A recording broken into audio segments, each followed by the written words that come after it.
Heyo, how's it going, everybody? Hopefully anyone out there who's watching this right now or at some point in the future is having themselves a fantastic day today. Welcome, my name is Relikai. I'm going to be playing myself a video game on the old internet, and tonight that video game is going to be Genshin Impact. Pardon my hair, it's doing a little bit of a Conan O'Brien thing tonight, so I'm just going to go ahead and let it do what it feels like doing, because I can't control this thing anymore. I've long since given up on trying to. So yeah, this is just what we're gonna be dealing with tonight. But how's it going, Vic? Hope you're doing good tonight. Appreciate you stopping in. Hope your weekend went well.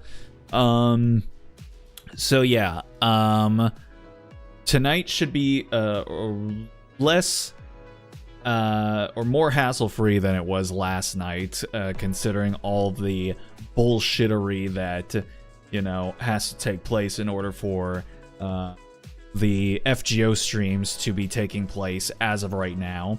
Thankfully, from what I can tell, it seems like the necessary parties involved with the whole Lib Houdini thing, they seem to be working on the issue, so hopefully at least by the time my workaround for being able to continue to play FGO for right now no longer is able to work, hopefully by then everything will be resolved. But until then, I guess we're just gonna have to still keep on doing what we're doing with the dumb, stupid time traveling hack. And yeah, we'll just go from there. Doing great, good stuff. That's what we like to hear. Why not play it on my phone? Cause that's gross. That's absolutely gross and disgusting behavior. That's what I have to do with Nikke now that I'm on Linux, which is so stupid. The only reason that there's anti-cheat in Nikke is because, like, there's like one thing that you do in the game that is like P2P, and it's like I don't even like really engage with that. I have that on in the background just so that I can, you know, passively farm the materials from it so that I can continue to get upgrade mats in the store. Like, and I'm not winning at it. I'm not doing good, but I guess I'm just getting stuff, like just enough to where I can actually use the materials. But yeah, I guess even technically Genshin has an anti-cheat in it as well. But it's, and I guess they used to be a little bit more anal about like Linux workarounds in order to be able to play the game. But now it seems like they're, for the most part, they've backed off of all that. At least, like, they're not as punitive and as aggro about going after that type of stuff. But yeah, it's like, why is there anti-cheat at all? What do you, who are you benefiting by not putting anti-cheat in there? Whose game integrity is being protected from you putting in anti-cheat? It doesn't make any sense. If you're not like actually facing off against other players, I don't understand who benefits from an anti-cheat. It's stupid, but whatever. How's it going, Cupid, Aurora, and Kiara? Hope you guys are doing all right tonight. Appreciate y'all stopping in as well.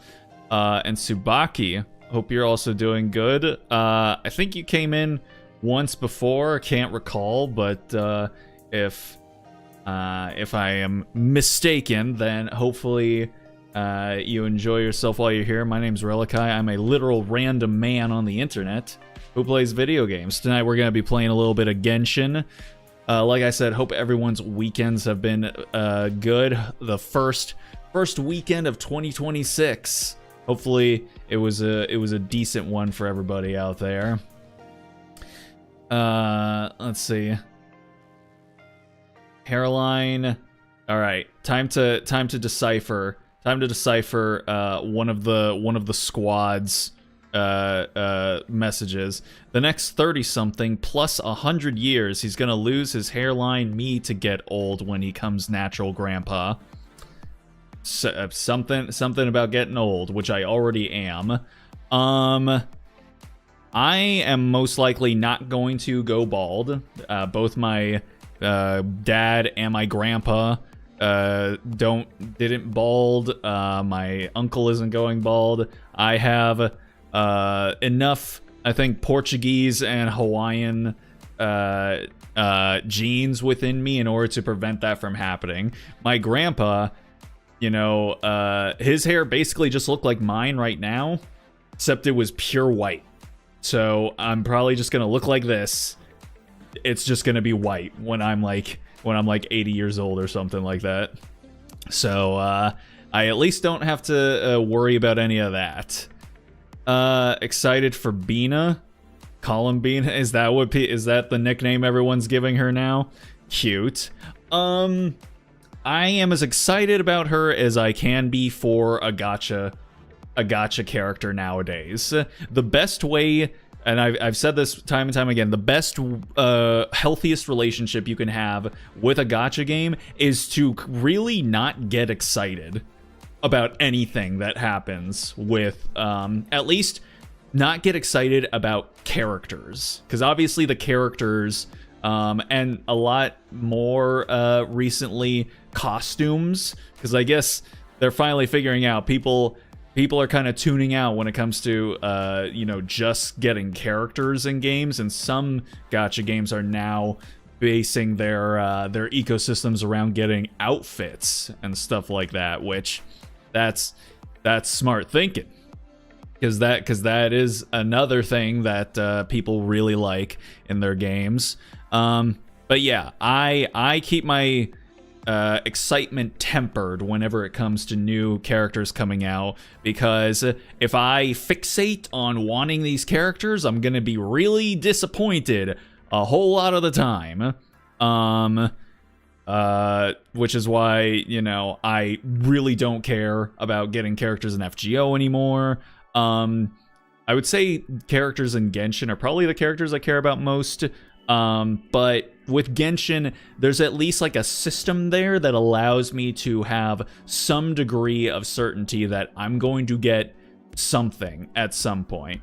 Because like, the pity system in Genshin is pretty structured, and it allows me to be able to know roughly around when it is I'm going to be getting a 5-star, and it's structured in a way to where I know, okay, so I got the banner character this time around, means next time around I'm gonna be fighting the 50-50, and so there's an expectation that is now built into rolling for Genshin characters that allows me to have at least a elevated degree of excitement where I'm like, okay, if I'm on guarantee, then sure, like I'll be excited for whatever character is up next.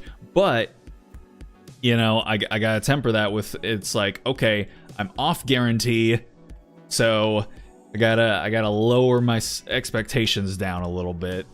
So I mean, for Columbina, like, I like Columbina because in this house we go off of waifu over meta. I like Columbina. She's not like the most favorite character that I've ever had in the game, so if I get her, you know, that'd be cool. I'm sure she's probably good, but if I don't get her, it is what it is, you know. Let's see.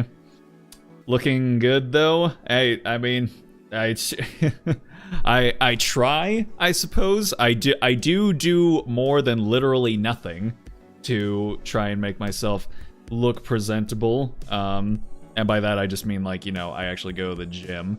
What's up, Lee? Hope you're doing all right tonight. Appreciate you stopping in as well. we are still having to, even though we don't have any of the dumb, stupid bullshit when it comes to Genshin the same way that we do with FGO, we are still having to do basically, we're having to do screen capture instead of game capture, because again, Cybic, his app doesn't constantly is ducking OBS and Pipewire, so I can't just do a game capture for Genshin, and I have to capture my whole screen, which as a streamer is playing with fire. So yeah, let's go ahead and get the game pulled up. Why don't we? He's mostly for lunar reactions from what I've seen. That makes sense. That makes the most amount of sense that I could imagine.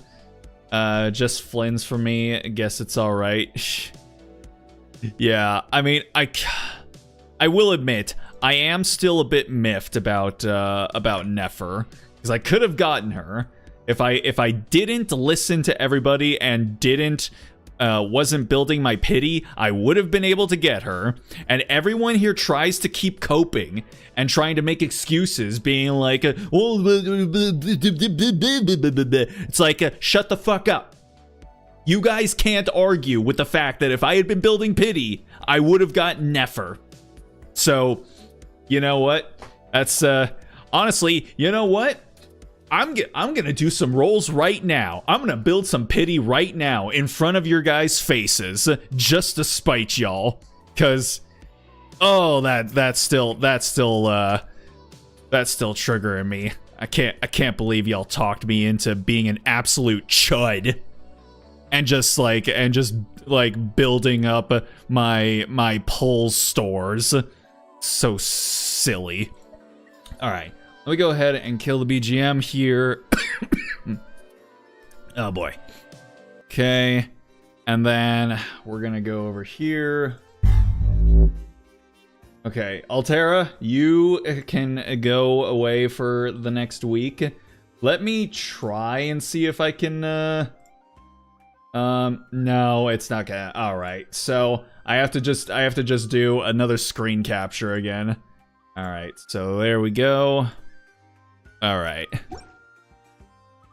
Okay. I'm gonna go ahead, grab these. Okay. Alright. Is it kind of loud? I think it might be a little bit loud. Let me turn it down a little bit. Okay. This is why I don't build pity whenever a community says a character is must-have to own. Well, if I had been building pity, I would have gotten 2 5-stars. That's all I can say about that. Been 2 years and a half since I stopped. I remember when I used to build up pity. Yep, again, you all can keep, like, you know, propagating the anti-pity building propaganda all you want. I just, again, if I had not listened to y'all, I would have had Nefer. So yeah, I'm gonna go ahead and start building some pity right now. Arthur Morgan, how's it going? Hope you're doing all right. Appreciate you stopping in. You're just in time to watch me start building pity in front of all these fools. Let's go. All right. Cool. I got the bell. Everyone's favorite. Alrighty. And then some more. Chevy loves me, unlike Yehoda, apparently. Even though I did get C1 Yehoda, I have gotten, like, at this point, I've probably gotten, like, C8 Chevy or something. It's pretty nuts.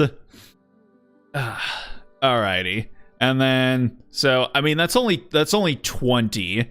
And then what, we got 21. Hey, boss. Hey.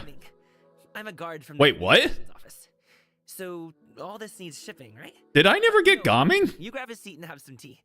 I'll get these packed up for you, no problem. Huh. It'll only take me a minute. Then we can get the delivery scheduled. Okay, then. Oh, and if you ever want to book a Wushu dance, me and my crew are available in a heartbeat. The troop's called the Mighty Mythical Beasts, and I'm the head.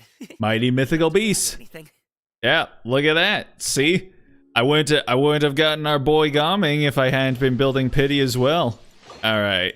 What was that? 22, 23, 24, and then 25. Alright, good stuff. And then 26. Just for good measure. Alright.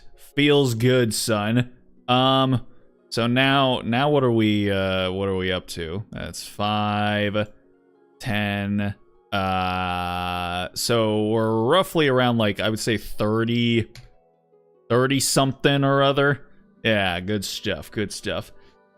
Skipping until I get to wish a second half for Iluga.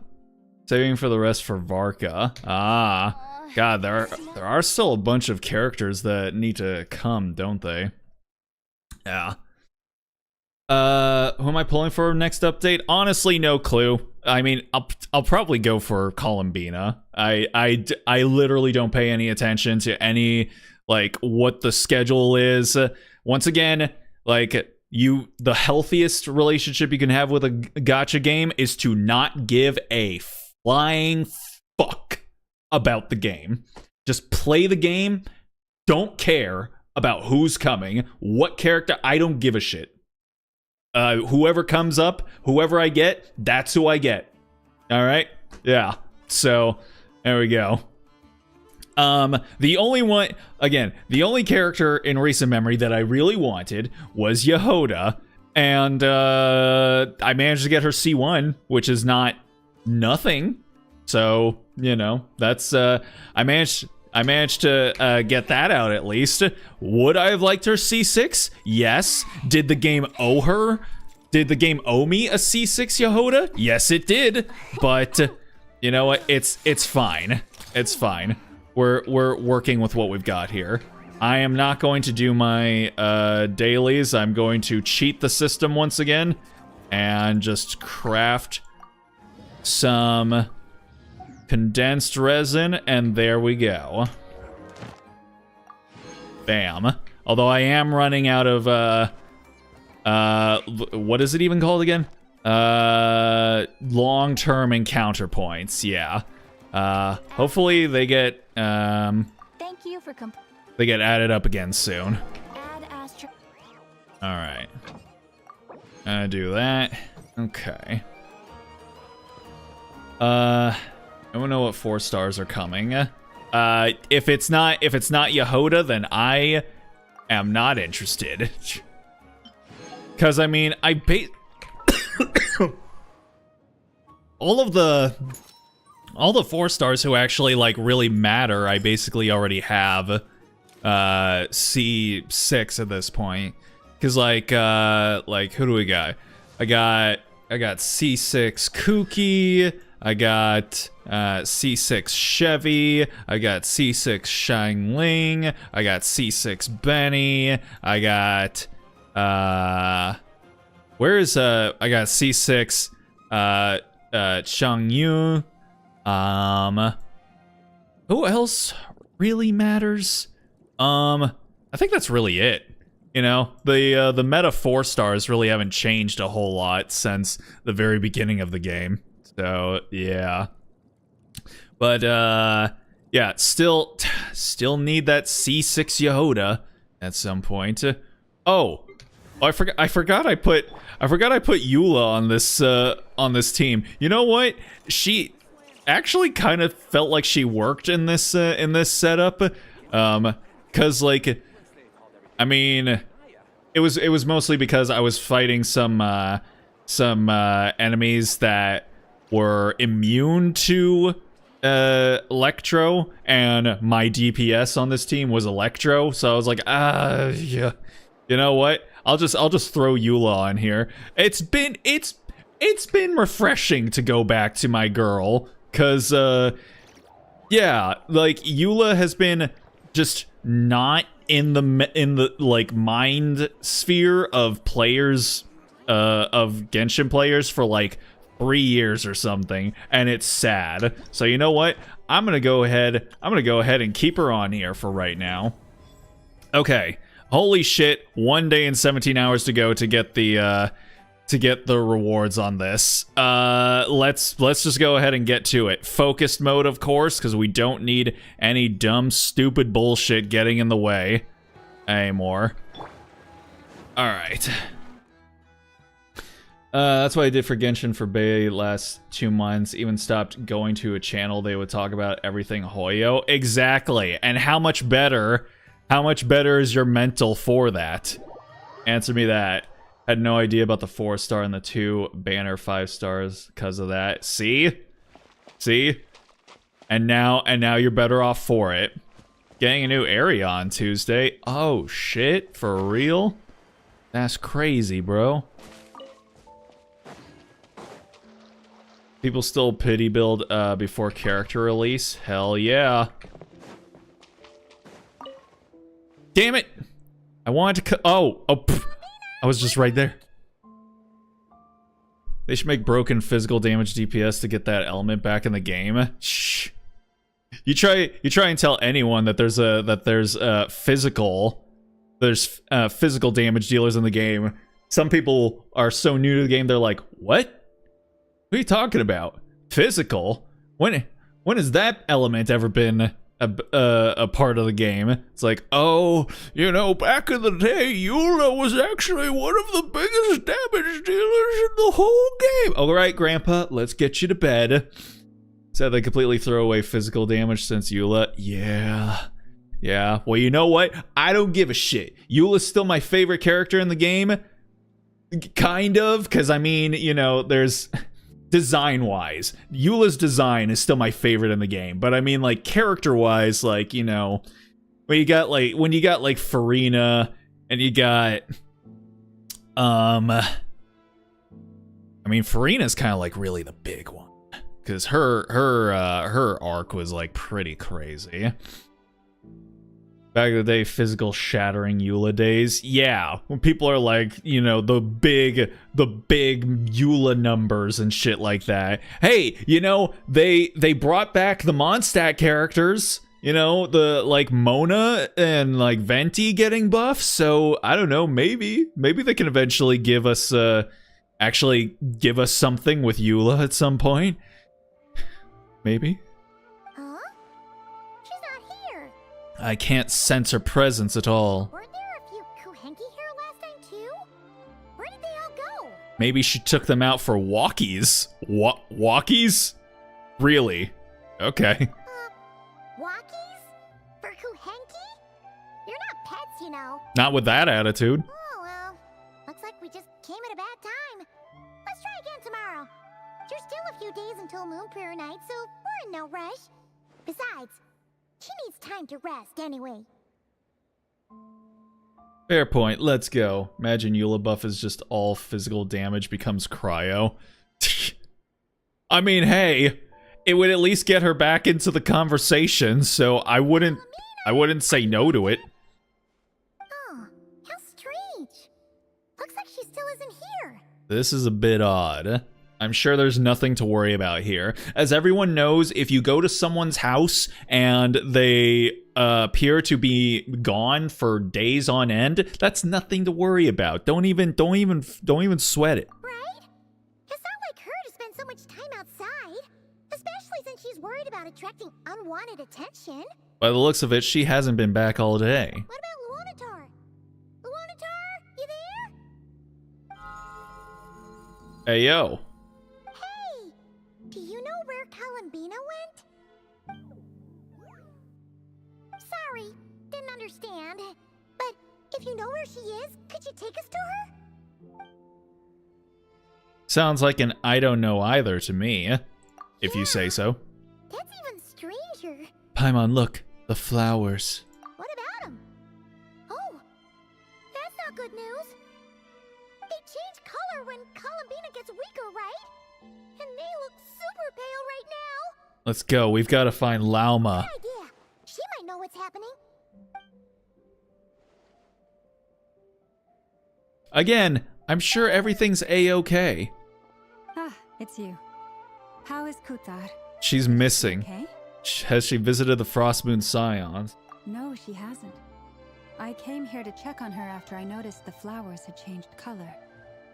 Based on past precedent, she must be very weak right now. Even getting up to walk would be a struggle. It seems unlikely that she wandered off outside. Not to mention that she doesn't do that at the best of times either. So yeah, this is super weird. Has anyone approached Silvermoon Hall lately? No. Very few people are in the know about Kutar's whereabouts. And if anyone suspicious had visited, they'd have left some sort of evidence.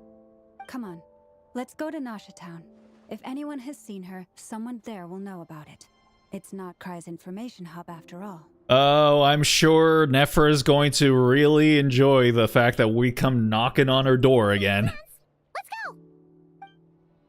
go! Alright, let's go. Oh, we're going to the outskirts. Interesting. Okay. And then, whooey.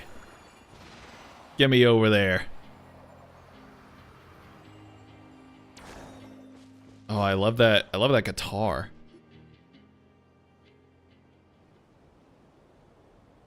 Wait a moment.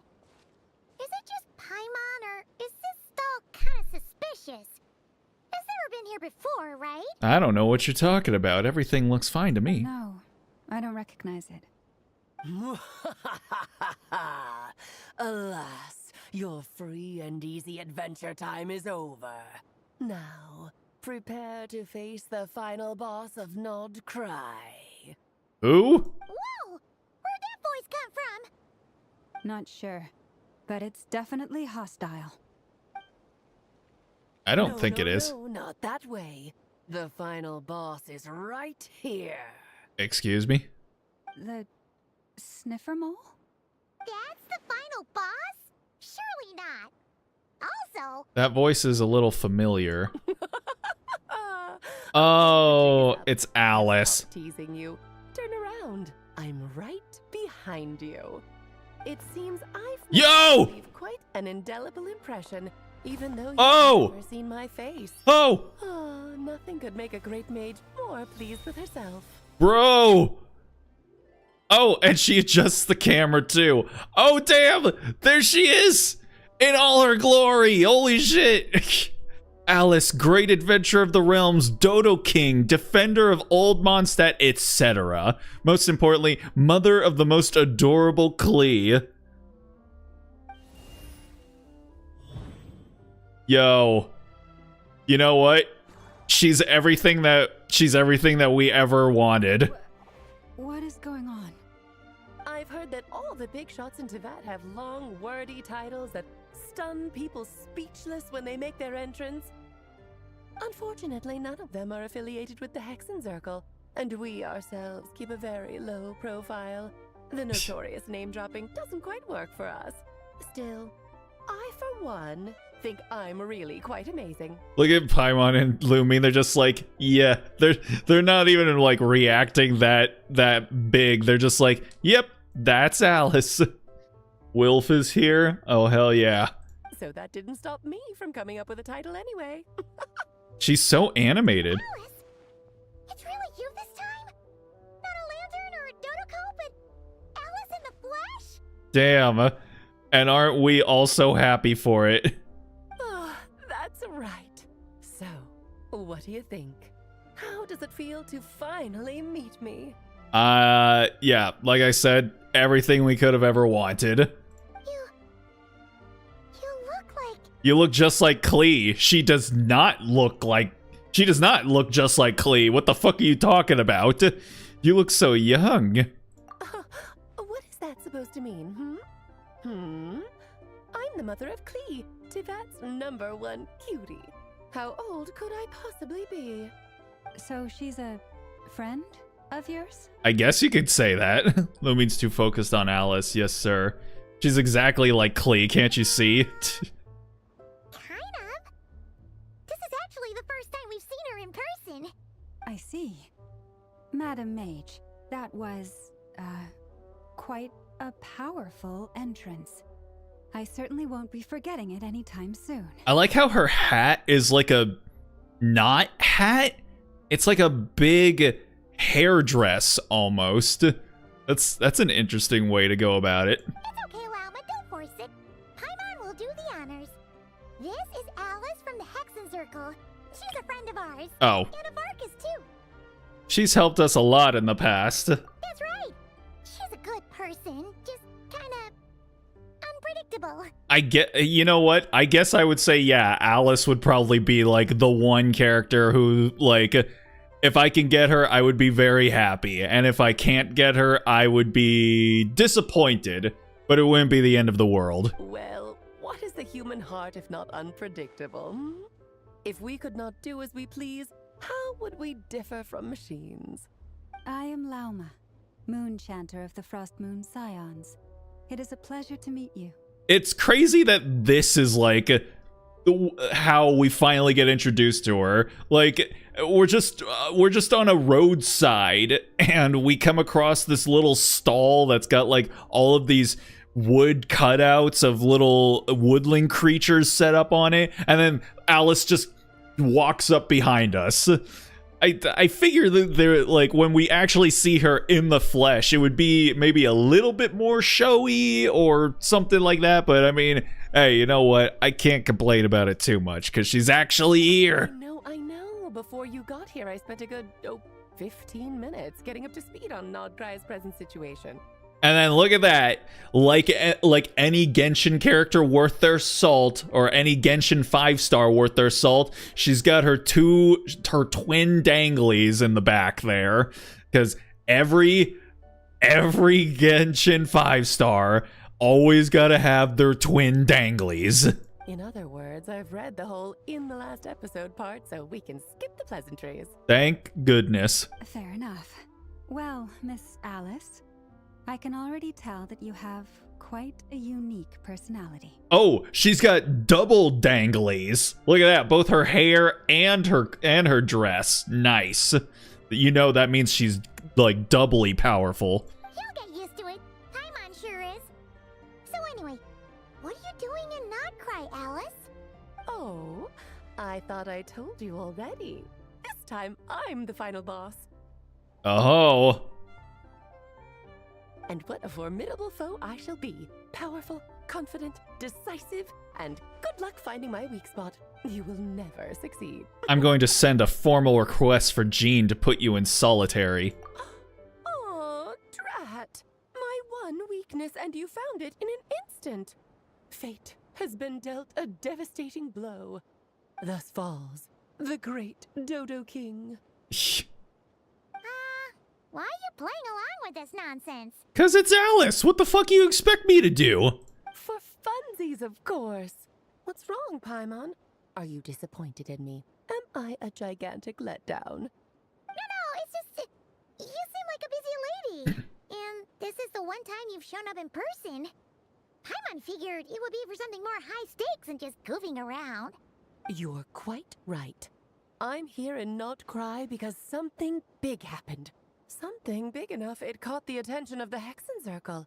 So big that they have to recruit more witches, and that's why all the Mondstadt characters are coming back into the meta. It concerns the 3 moons, Tevat's borders, and of course, the moon goddess you are currently searching for. You know where Columbina is?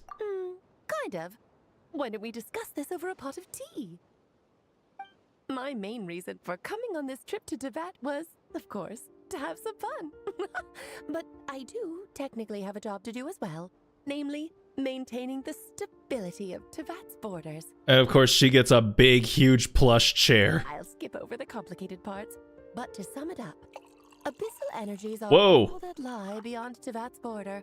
We'd find ourselves in a real pickle if they ever made it through. They've gone all out on like the scene that she gets introduced to. Look at that. They've got interactable environmental assets. That's crazy. And the phantoms you've been seeing are a sign that the border has been disturbed. No wonder they tend to show up around Moon Prayer Night. Did the Dotori cutscene play already? Dotori? I don't think so. Is it because the real moon is now So close to us that its power can cross the border? In part, but only a negligible amount passes through. Just enough to influence the verdant crests and so on. Was she drinking from it while the teacup was still on its saucer? She is quite an enigma. And as you've noticed, there has been an unprecedented number of phantoms appearing this year. The influence of the moon beyond the border cannot explain this. No, there is another far greater factor at play. The trilunar syzygy. The who, what, where? The syzygy. Trilunar syzygy. Syzygy. Syzygy. That's just fun to say. Syzygy. Syzygy. A trilunar syzygy. Eons ago, before the heavenly principles came to Devat, it was the then 3 moon goddesses who controlled the laws of this world. You're talking about life, death, and such, aren't you? Oh, that's exactly it. The 3 goddesses split these powers amongst themselves, promising never to consolidate them into one singular body. This was meant to keep the world stable. But, fast-forwarding to the present, the eternal moon's marrow is with you, while the iridescent moon's marrow, which should never have appeared in this world, has been retrieved.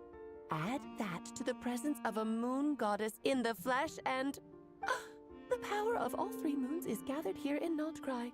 There hasn't been an event like this since the War of Funerary Flame. Dude, it's gonna be so sick to see her turn up in a cutscene, because you know what's gonna happen. Like, there's gonna be a big, huge, dramatic, action-packed cutscene where like all hope seems lost, and then Alice is gonna come in and like she's not gonna be Smiles anymore. She's gonna be all like intense and shit, and then she's gonna absolutely turn down for what, and then it's just gonna get like super hype. I'm here for it. And it's having a noticeable effect on Tevat's borders. Why are you so concerned about said borders, if I might ask? Because I wish to give my darling daughter a peaceful, sunny environment to grow up in. Is that a good enough reason? Hey, you know what? You can't argue with that. Kinda sounds like you're dodging the question, but it does make sense. Well, that's one reason anyway, and the most important one. The others are a little complicated to explain. For instance, cleaning up after dearest Miss R. Albedo could tell you more about that if you're curious. But right now, I have a more important question to ask you. Why are you collecting the moon marrows? Columbina wants to use their power to return home. I see. Nicole told me about that legend once. I'll be honest, I can't keep up with like all of the witch name references. Like, we haven't really, touched upon this whole aspect enough times and in close enough sequence to one another for me to really have it all down. So I don't remember like which ones have connections with which characters and what each one of them actually does, or all that sort of stuff. Which ones are even still alive and which ones aren't. So yeah, you're gonna have to maybe elaborate a little bit more and expound upon some names there, Alice. Nicole? You mean Mage Anne? Oh, so you remember. No, not at all. I literally just went on a whole side tangent where I talked about how I can't remember any of y'all except for you. We heard her voice in Fontaine. Yes, of course. That was a story about fate. Her area of expertise. Oh please, Alice. It's Sunday. We don't talk about fate on Sundays. Hikari. Is that the same Hikari? But over on Twitch? Interesting. Well, if it is, how's it going? Appreciate you stopping in. If it's a completely different Hikari, then, hi there, my name's Relikai. I'm a literal random man on the internet who plays video games, and tonight we're playing Genshin. But back to the story of our dear moon goddess. I'm afraid her intended method of returning to the moon is unlikely to work anymore. Aww. What does that mean? She may be missing, but she hasn't gone anywhere.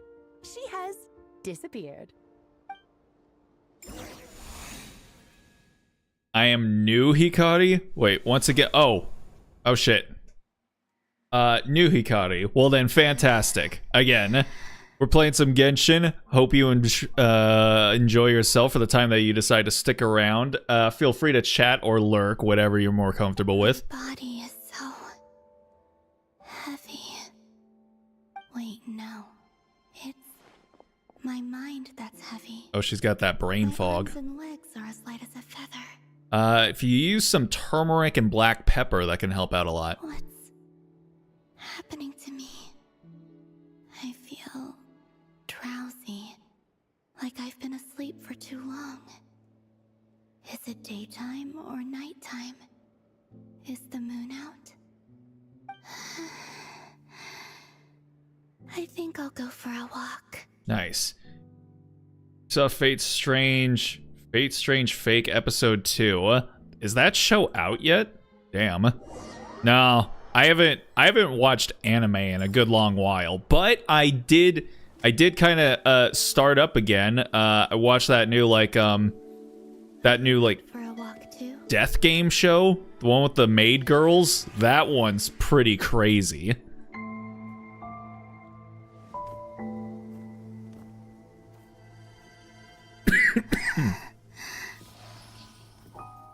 Uh-oh. The day has come at last.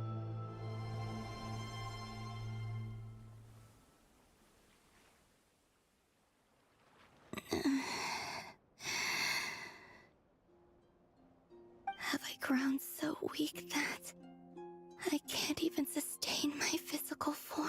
Uh-oh. That's not what we want. But Moon Prayer Night is nearly here. I was so close to returning home. Death is near.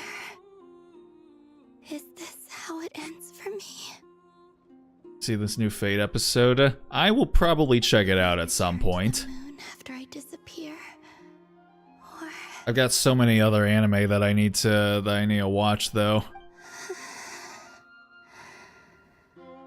I don't want it to end like this. Aww. You sound so sad. So far, at least, I still exist. Even if not physically, I can still feel. But as my power wanes, I'm sure that too will fade. I suppose I might take one final look at this world. The world where I was born. This may be your last chance to visit the Frostmoon Enclave. Don't let it slip away. Come on, come on! Wait for me! The Frost Moon Enclave. How much it has changed since I was born. These decorations, they're so heavy. It's times like this when you kind of wish men could be priestesses and acolytes. How Dang. fascinating. I've never had the chance to be privy to people's private lives in this way. I'm confused. In the past, people would get so solemn and serious the moment I showed my face. Like they were frozen stiff. She's fading away. Karina, Lametti, it's time to eat. Coming! I want to watch them a little longer. Oh, look at that. Yo, we get to control her. Whoa. Oh. Oh, is this how she's actually going to move? Like, if you actually pull her? That's cool. Whoa. I like that.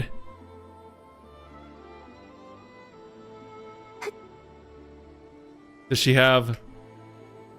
Oh, she doesn't have a glider in this form. Yeah, that's how she moves. Dang, that's nice. She can double jump? I tried to double jump. I don't think she had one. With air, right? At least not here. Yep. Try a couple now to test things out. The rest can wait till Moon Prayer Night. Oh, I like this NPC right here. Her little red apron. Rita. She looks nice. Oh. Teasing an acolyte of the Frost Moon Scions? Surely that's a punishable offense. Take this! Huh? Alright, enough horsing around. Lady Lauma gave us a task. We should get back to it. The task is just to check that the balloons don't leak, right? Doesn't matter if we fill them with air or water. Okay, you got me there. And you got me there. But still, we can't use all the balloons before the festival even starts. We won't use all of them. And as long as Lady Lauma's trusted acolyte doesn't snitch, this can stay as a little secret between friends. A couple more can't do any harm, right? Dude, she's cute. God, I really like the NPCs that they've got in Nodcry now. You know, her along with like, you know, Rare Rear's girl. Like, yeah, honestly, some of the NPCs do look a little bit better than some of the original character models. It's funny. Hey, what's up, Cybic? Hope you're feeling all right today. Appreciate you stopping in. Still have to screen share in order to because Agent is still dodging pipe wire. They really improved the NPCs. They did. It's only bad when she overshoots and goes beyond for a bit from where you want to go when you're walking. Dang. Oh, you menace. Then think fast. Dang, look at him go. Is pumping a balloon full of water really so much fun? Okay, let me try. Yeah, she doesn't have a double jump at least in this form, so maybe when she's playable she has one.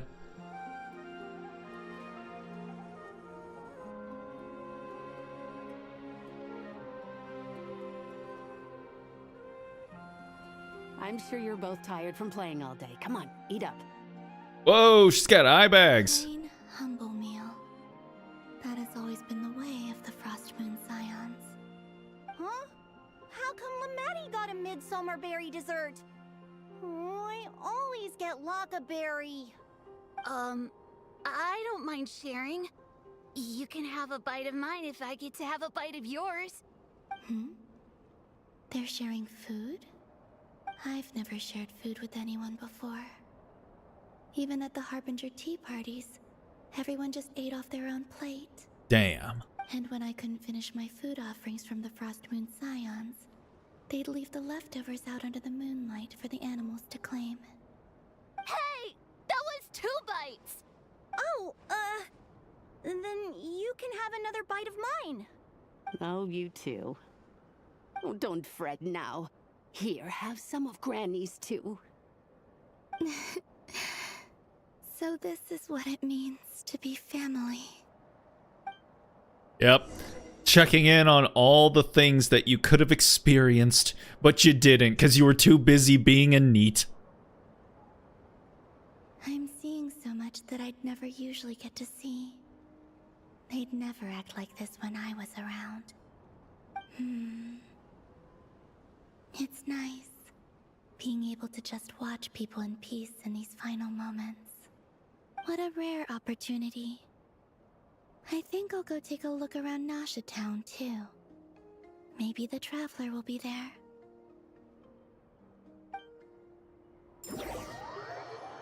Oh, and here we go.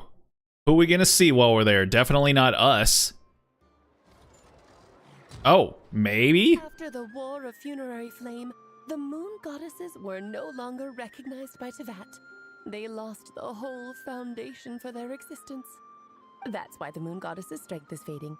She cannot withstand the world's rejection of her.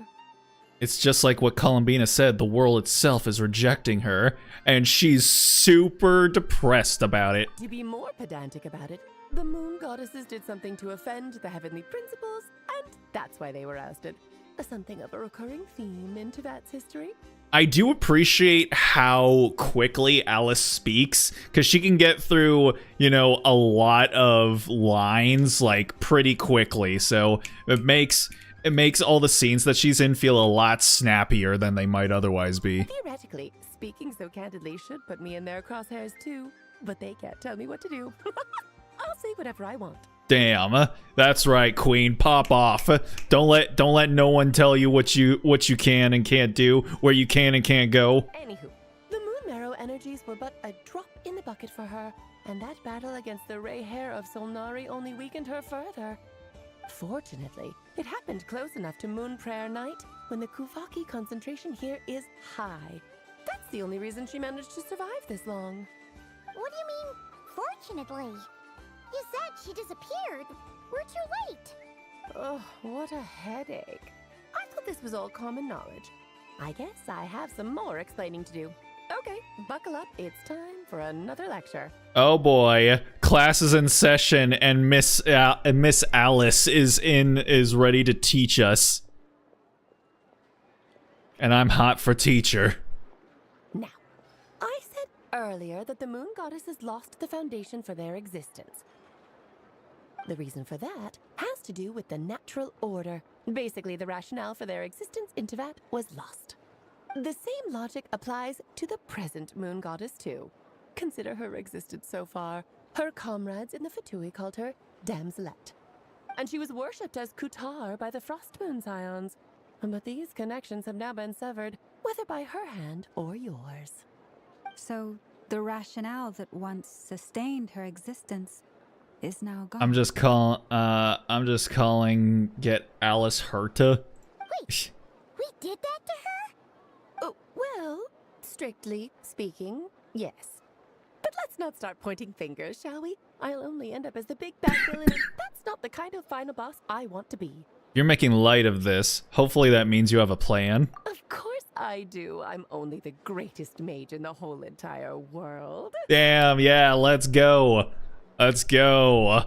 We like to see it. We like seeing a strong, confident woman that knows that what she's got. Now, if you wish to find your moon goddess, there are two problems we need to solve.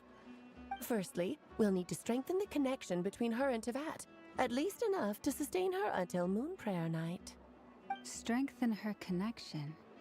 But does that mean I'll have to rally all the Frost Moon faithful behind this? I'm afraid a bygone faith and a former home won't be of any help to her now. Do you know her name? Her name? Oh, yes. Names are very important things.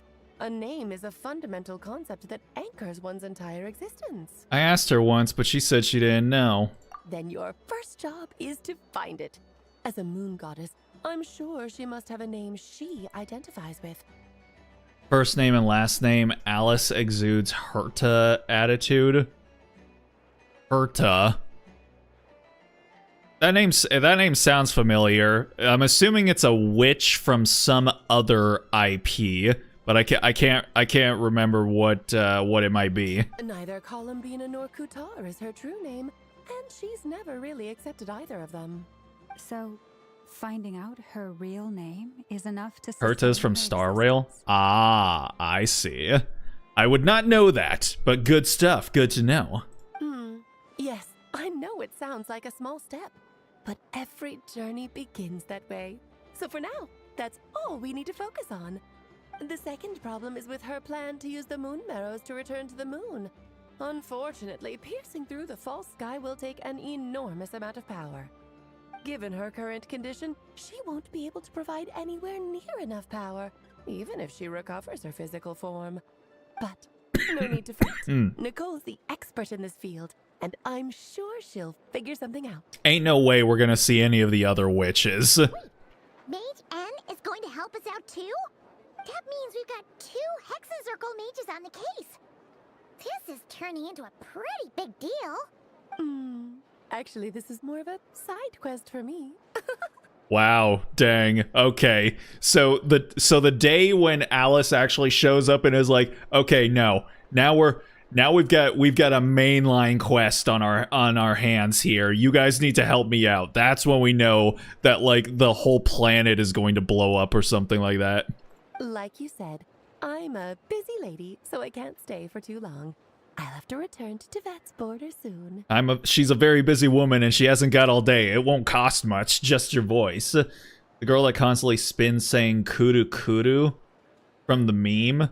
I don't think I know that. I don't know Star Rail memes. I barely know Genshin memes and I play Genshin. So, yeah. That's the upside you get for looking out for my little Klee. Hopefully that will incentivize you to carry on keeping her company in the future. I mean, I still don't have her in my account, but let's not worry about that right now. Anyway, jokes aside, you'd better get moving. It will take quite a miracle for the moon goddess's consciousness to hold out till moon prayer night. Alice needs to lock in. We're fucked. Yeah. I might as well tell you where Nicole is before I leave. Off you go now. Time to meet your new friend. Oh, yes. And a little suggestion. Don't forget to mind your heads. What? I wonder how Durin's doing. I should really go see him before I head back. You really are super busy. I most certainly am. There's so many children I have to keep tabs on just in Mondstadt. Durin, Albedo, Venti, Varka. I like the way she moves. She's got like a completely different way of carrying herself, and it's very specific to her character, which is a whole lot of fun to see. There were some unexpected names in there. Klee didn't make the list, huh? Of course not. Klee is my pride and joy. I have no qualms about her, because she's the best child in the whole wide world. Klee's a little angel. Damn, Alice exerting her dominance in the situation. She's like, yep, don't gotta worry about Klee, because she's the best child in the whole damn world, isn't she? Paimon's like, yep, that's right. There's absolutely nothing that could improve Klee whatsoever. Not at all. I'm glad you agree. Well, all the best. See you when I see you. See you when I see you? Was she a teenager from the early 2000s? Yeah, she didn't pack up her stall. Should we handle it for her? I doubt that's necessary. A mage of her abilities doesn't need our help. I must say, I'm now very curious about her daughter. Klee, wasn't it? What's she like? Have you ever seen a bomb blow up the top floor of a building? That's all you need to know. That's a long story. Come on, we'll fill you in as we go.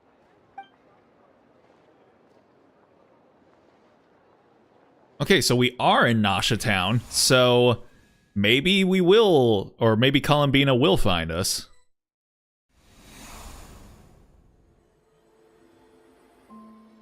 Again, the foot fetish director always making sure that whenever Columbina is on screen, we get the money shot from her at some point. Hey, you old geezer! Your hammer's rusted through! Who are you calling old geezer? Are they quarreling? I'm looking right at him!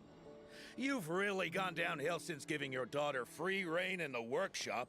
Can you even swing a hammer anymore? It shouldn't take you days just to fix a single chair.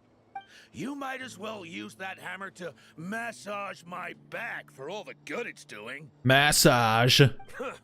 Don't run your mouth, or you'll get a back massage that'll put you in bed for the rest of your life.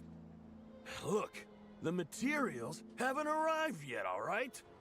You know how busy it gets in the days before moon prayer night.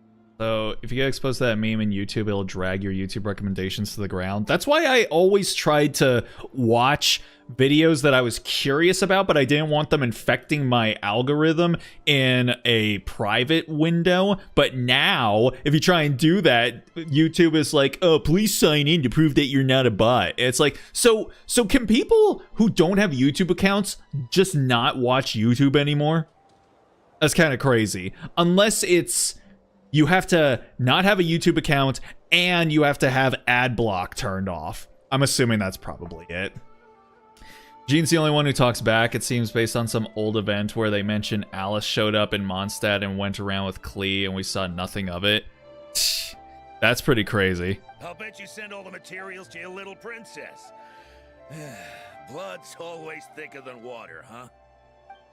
All right, you've made your point, Uncle Koski. As soon as the materials arrive, fixing your chair will be the #1 priority. And Dad, if you've got time to chat, why don't you lend me a hand, Oh, she's cute too. Look at her little hat. See? Lolka knows what the score is. I guess they're friends. But the way they spoke to each other was so ugly. I mean, don't you have a friend like that, Columbina? The cutscene didn't happen, I guess. That threw me off. I guess so. It wouldn't be the first time I've seen something like this. Columbina! Sing outside my door in the middle of the night one more time, and I'll unscrew your vocal cords. You hear me? Oh, Sandrone. So that was her way of trying to be friends with me. What a pity. I won't get the chance to say any ugly things in reply. Dang. You can just watch YouTube as a guest, but the ads are very annoying. I see. Yeah, so it is because I have ad blocker on, and I'm also not I don't have an account in a private window. Have you decided what to give her for Moon Prayer Night? I sure have. She's gonna get the surprise of her life when she's least expecting it. Then I'll whip out the ring and pop the question. Whip out the ring pop and pop the question. The surprise of her life. What a fun turn of phrase. Cool, I get the picture. You can spare me the gushy details. Ooh, looks like we have a customer. Hello there, ma'am. Would you like some Moon Prayer Night candy? Huh? Is he talking to me? Can he see me? Nah, not even. Here you go. Oh.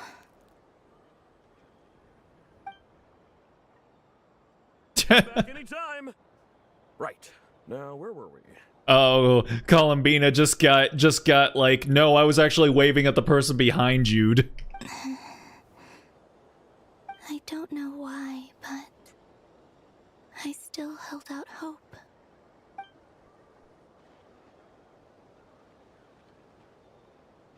The most important thing right now is... There we are. Mage. This name thing seems super important too, but where do we even start looking? I'd better go pay the Fatui a visit.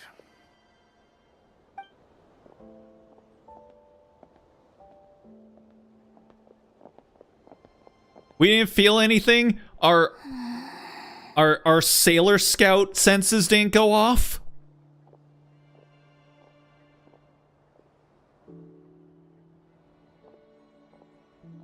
Restrictions are off though, meaning no 18 plus contents and ad block. Maybe because my laptop is ancient. I see.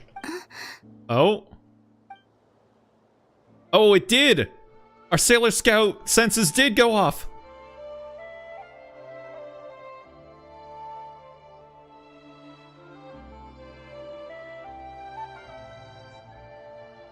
Traveler? Poor Columbina, she needs a hug. Yeah. No! This is no time to be spacing out!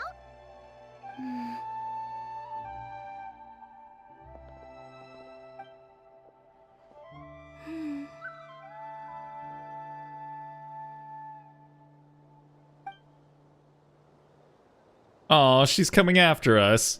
Cute. Maybe it's not so bad just quietly staying by their side like this. Aw. Oh, and here we are. Alright. Where are we going? We're going all the fucking way over here. Goddamn. All right.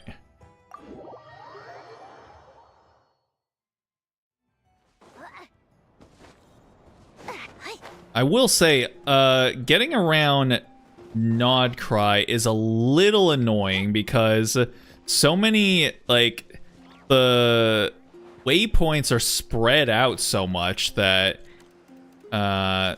oftentimes places where you're needing to get to are not conveniently oh, there's one over here and I just didn't get it. All right, that's on me. But Where are they going? especially They mentioned a mage and a name? they did, like, when you're doing your dailies, there are some where it's like they're so far away from any other nearby waypoints. So, Mr. Varka, are you acquainted with this Nicole? Or should I call her Mage N? What it feels like to be ghosted sometimes. Oh, I can tell you a thing or two about getting ghosted. Not really. We've never met, though she has come up in conversation. From what I've gathered, Alice kind of took Nicole under her wing. Taught her how to speak in a more ladylike fashion. That kind of thing. Oh? Tomboy witch? Huh. Hard to imagine Alice as an etiquette coach. Why you say that? Yeah. Alice is a larger-than-life personality, I'll give you that. But then again, that's why she's able to draw such an eclectic mix of people into her inner circle. If I remember correctly, being an interesting person is actually one of her main entry requirements.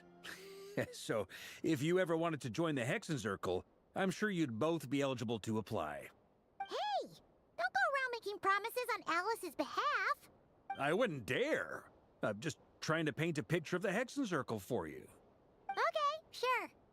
Anyway, since none of us have ever met Nicole, how are we supposed to find her? We can't just go up to every woman in sight and ask, hey, are you Nicole? Maybe something she's wearing will give it away? Like, a windbloom pinned to her chest or Are we actually going to see another witch? Wait a minute. Alice never said Nicole was from Mondstadt. Oh, true. What about a tea set? I recall that each mage has their own cup. That would be this young lady, then? Oh, shit!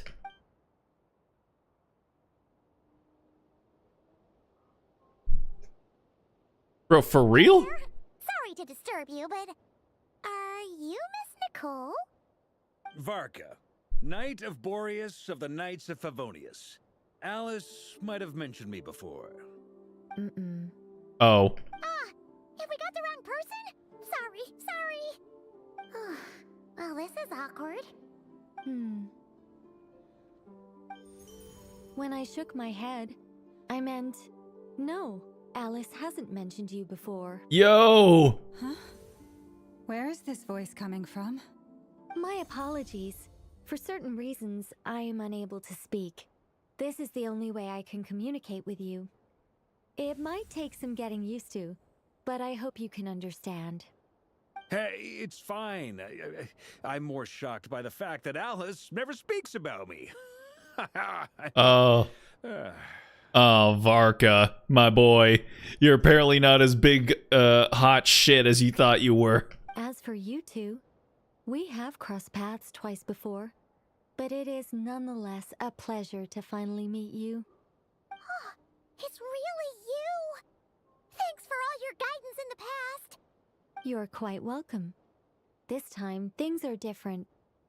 We have reached the unwritten pages of the story. You might say that we stand at the crossroads of fate. Now then, allow me to formally introduce myself. My name is... Yo. Oh, she's beautiful. Nicole, the unappreciated master sculptor, the immortal literary giant, if only they'd write, and the silent angel, yet also the orator, the instant they utter a word, etc., etc. In summary, to remain silent is to be the observer of the world. No, stop! Alice! I can't believe it! Oh. Yo, Wait, so can all the witches, do all the witches know that they're in a fucking game? Cause like they all keep responding to like the titles that show up. Alice adjusted the camera. Like, yo. I had a whole speech prepared. I'd agonized over every single word. She always picks the worst moments to ruin other people's plans. Oh, she's so cute. Look at her like playing with her hair and it actually like reacts to her finger touching it. That's so cute. I'm so sorry about that. Alice took the liberty of devising some bespoke self-introduction magic for each member of the Hexen Circle. Oh. But I could have sworn I deleted all of the triggering conditions for it. How did it bypass everything? Oh gosh, this is so embarrassing. You missed some of the code, Nicole. You couldn't get rid of all of it. Alice breaking the fourth wall. Yeah. This is a very different side of Nicole than what we're used to. Is she not used to face-to-face interactions? So when have we interacted with her before in the past? Don't worry about it. We tried production magic once already, so it wasn't too much of a shock. Please go on, Miss Nicole. We'd love to hear what you have to say, or, well, communicate. Huh? Are they talking to this lady? But She can't hear any of it. will you all promise to forget that horrendously embarrassing introduction? Sorry? Embarrassing? When? Yeah, what are you even talking about? Among the words that hopped out just now, I saw angel. Yes. My name is Nicole, and I am one of a very few angels who have retained both their preferred form and their power. Oh wait, yo? She's a literal angel? Oh shit. Wait. Who? We've met an angel before, but who was it? Can't remember, but yeah, like angels have popped up like at least once or something, from what I can recall. I thought it might have been in no, not Sumeru, Natlan. I think the Sealy, those are angels, right? I'm pretty sure that's what. Yeah, in Natlan, I think it was said that the Sealy are angels. So then isn't Benti also an angel then? And so Nicole is a Sealy too? The Traveler and Paimon should be no strangers to this concept. There is another of our kind in Natlan. There you go. They call her the Lord of the Night. Okay, and she was an angel too. I thought that she was, but I was like, okay, I think she just mentioned the Sealy were angels. But we've never seen her in person. Yes. Well, I have retained more of my power than she. It's because I don't have a long-term duty to fulfill. To be more specific, I like how Columbina's just walking around in the background, like when a child's parent is talking to, like, runs into one of their friends at the store or something, and they start like chatting, and the child is just bored and hanging around, like, "Mom, let's go home." No. We'll be here all day if I get into the specifics. Moving on. If I'm not mistaken, you are here because you wish to learn how one might reach the moon beyond the sky. That's right. Is that something you can give us any guidance on? Yes, I do know a way. It began with the Hyperboreans, who lived after the War of Funerary Flame. Blank looks. Maybe I should start with the background of the war, or maybe not. It shouldn't be an issue. The gaps for What is she doing over there? Time. Anyway, after that war ended, the three moons retreated to beyond the false sky. The Hyperboreans were humans I once aided. They accepted the civilization and creations bestowed upon them by the angels. Oh, that guy back there is just really desperate for it. But despite accepting many blessings of the angels, many among them still held on to their faith in the moons. They were reluctant to accept the new order, even after the War of Funerary Flame. They sought to contact the moon goddesses beyond the sky and receive their guidance. But all three had passed away by that point. This mage has a unique method of communicating. Is she talking about the moons? Yes, but they did not know. And so, still they prayed for the moon goddess's mercy. After building titanic structures that consumed vast amounts of Kuvaki, at last they glimpsed the moons and heard their voices. That's a hell of a shot right there. That is sick looking. And they know what they're doing, having like her hand right in front of that little shining light back there. Yes, sir. That's what we call blocking. But of course, they were gravely disappointed. For it was then that they realized the three moon goddesses were dead. Wah, wah, wah. Oh, that's such a sad story. It is. Humanity was in a very sorry state at that time. The angels who had once aided them were gone, and the war of funerary flames had left them homeless and destitute. Just a second, I gotta ask. How relevant is all this history to the task at hand? Well, I mean, it's... Okay, it seems we've drifted into irrelevant narrative waters. Dang. It's been a while since I've had the chance to speak inside someone's head. As soon as I got started, I lost control, and the words just flowed out like a waterfall. What I'm trying to say is... Oh! Right, yes, that's it. The relevant part is the ritual created by the Hyperboreans. Oh my god, she's so cute. And she's so different from Alice. That's so funny. Oh my goodness. We stand the witch coven in this household. The fact that they bypassed the false sky and saw the true moons implies that they successfully built a connection between Teyvat and the outside world. Of course, this character that we meet up, who has like so much information relevant to Columbina, of course she can't hear her. Which means, with enough Kuvaki and a sufficiently stable connection, it should be feasible to send one person over the border. Oh, and I see a vision on her. She's Pyro? That's interesting. She doesn't look like she would be Pyro. Okay, so they built some kind of portal? Oh, yes. A portal. Yes. Is something wrong? You sound disappointed.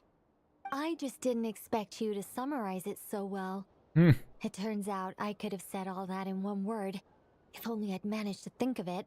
Columbina's still just wandering around. No, please, it's fine. This is invaluable knowledge.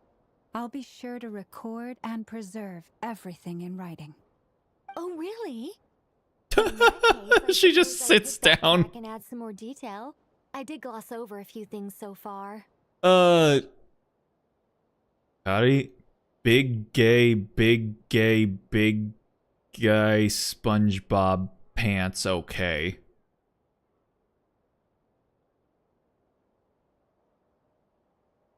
What? Okay. Sure, why not? Whoa, time out. Let's summarize what we've got first. The Hyperboreans were the last ones to use this method, right? So we somehow need to find whatever structure they built and make sure there's enough Kuvaki to power it up.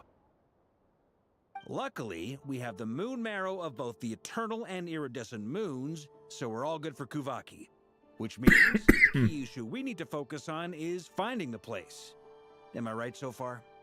Yes. Although I expect the structure is long gone by now.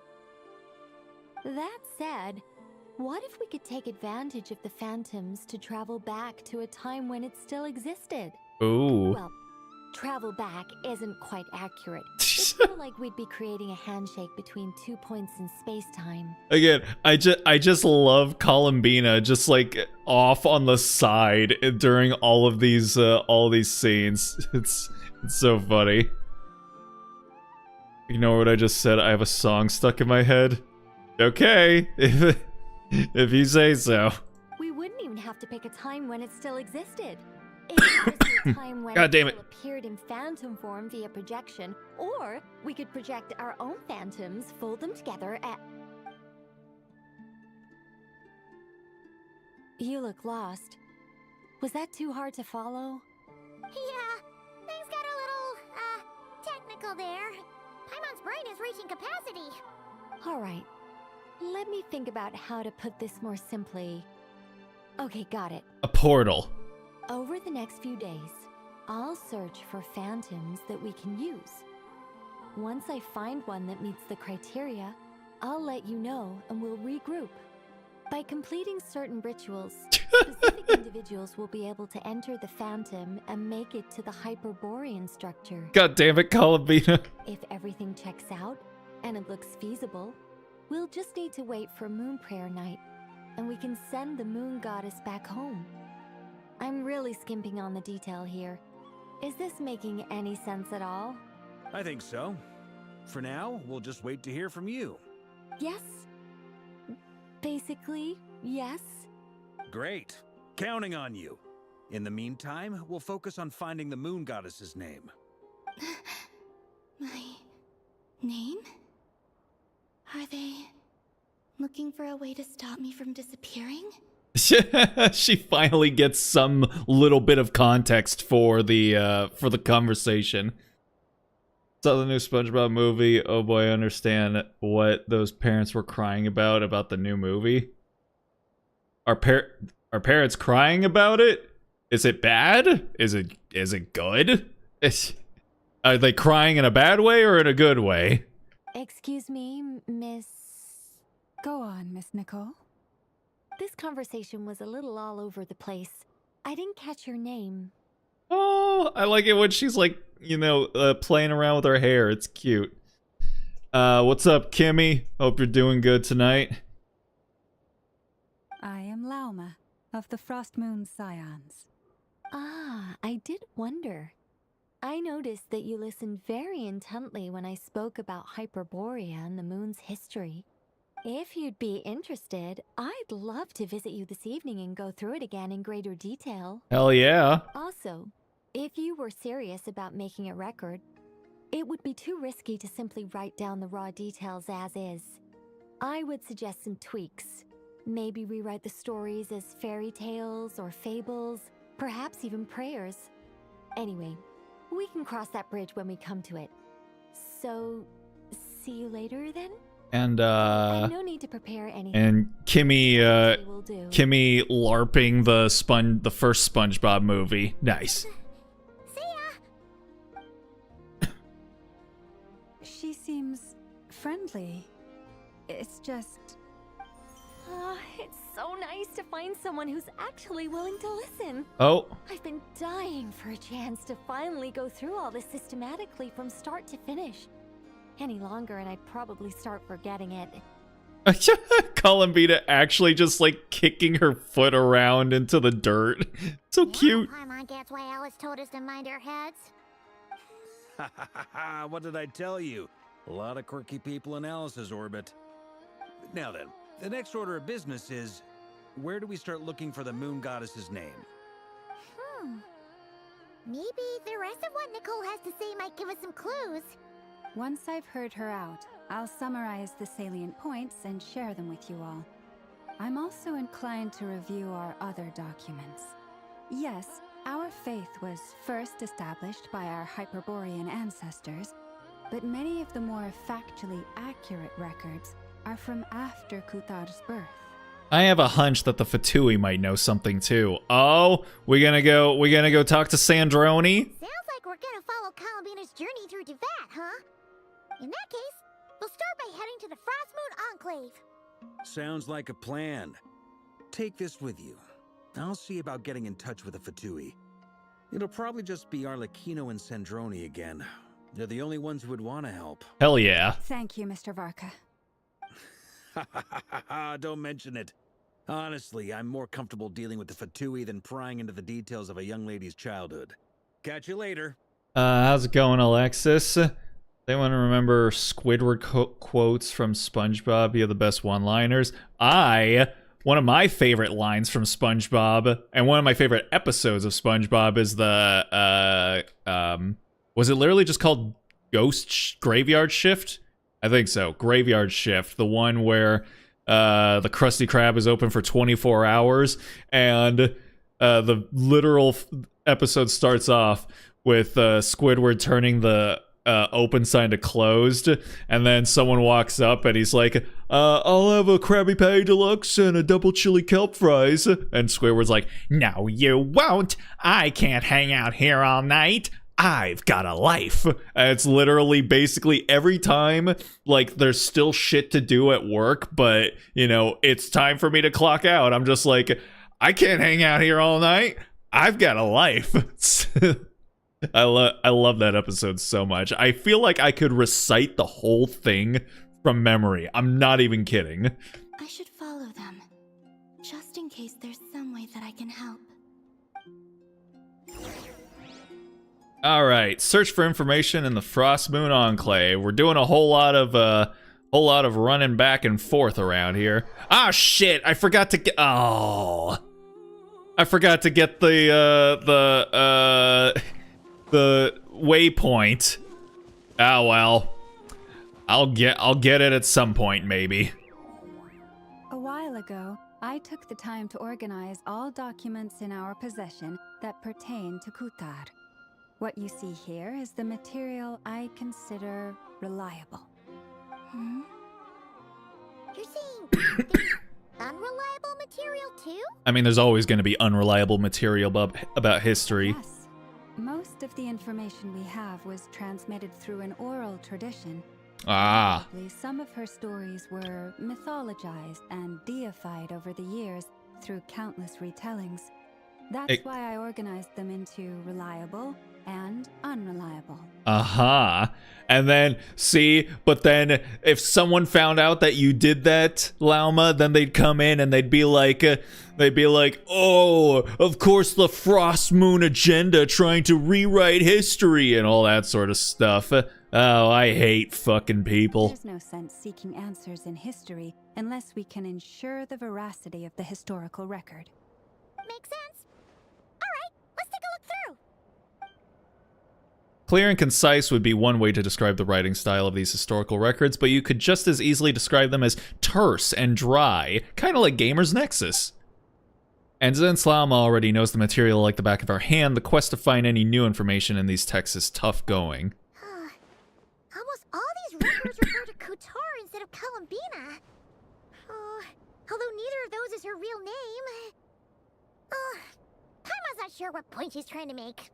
What we can gather from these records is that the Frost Moon Scions worshipped her as a god, placing impossible expectations upon her. I cannot fault them for their earnest faith, but for all their devotion, worshipping her day in, day out changed nothing. I imagine that none of it resonated with Columbina.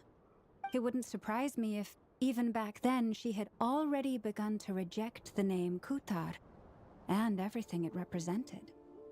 Lauma speaks the truth. When I heard them call upon Kutar with hope and expectation in their voices, they may as well have been calling upon somebody else. When you were organizing these texts, what criteria did you use? Well, that's a bit complicated.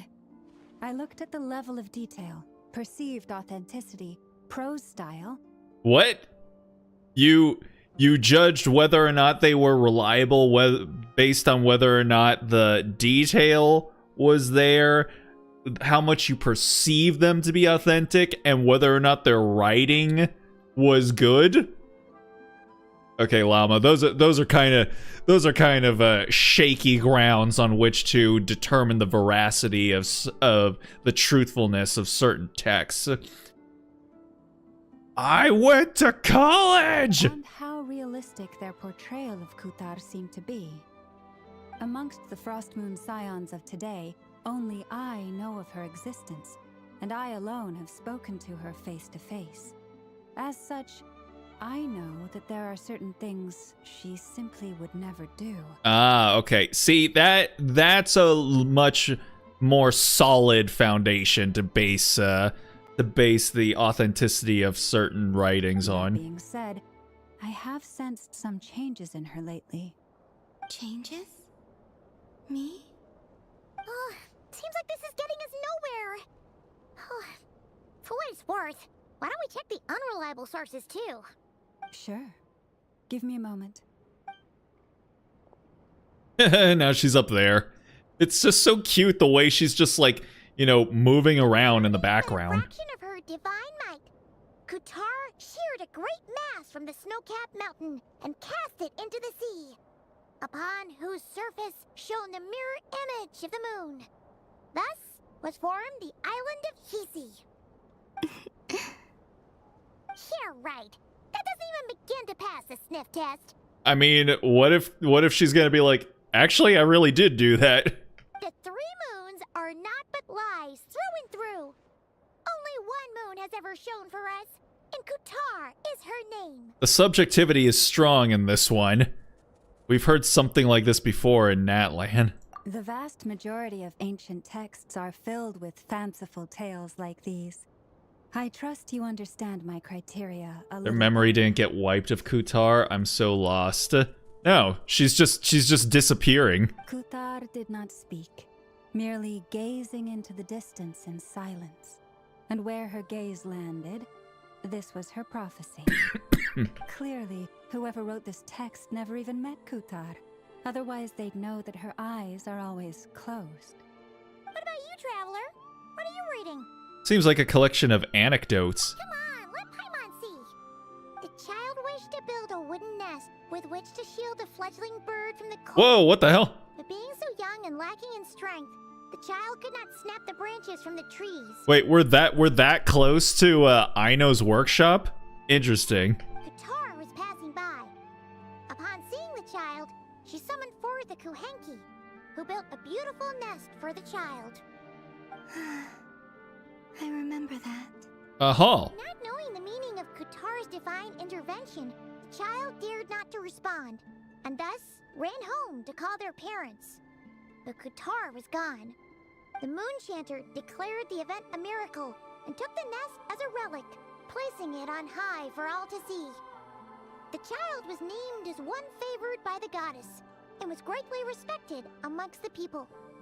Yet, no further miracles were bestowed, and this matter was forgotten in but a few years. Huh.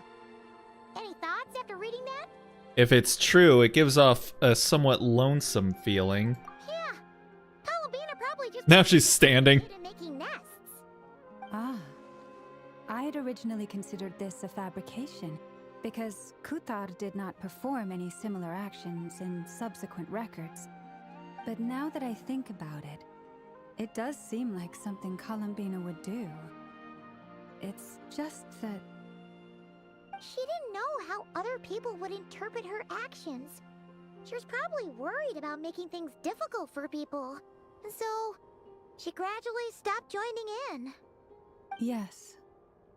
Oh, that's so sad. Aww.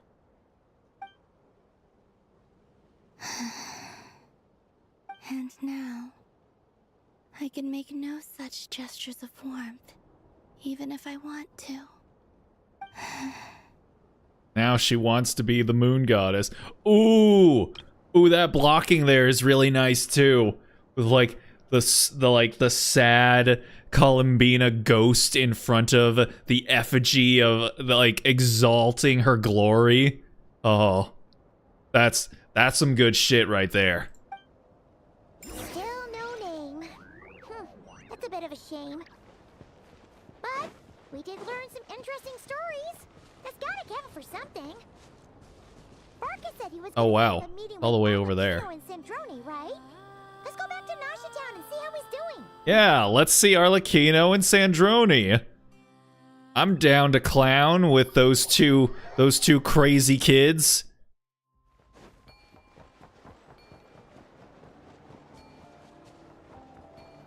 Oh.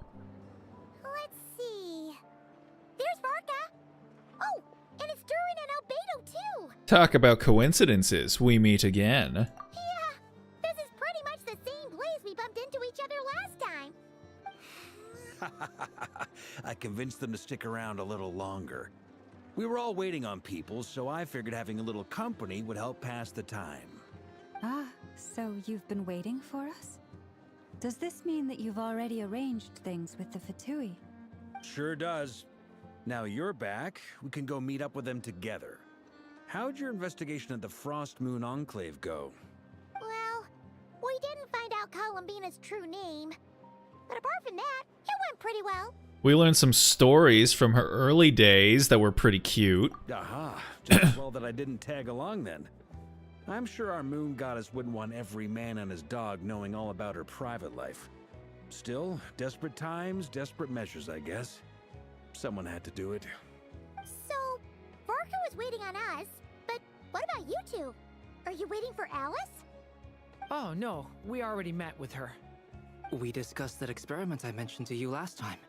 Oh, and she also handed me this communication device. Oh, well, this looks familiar. I'm sure I saw one of these back on the Golden Apple Archipelago.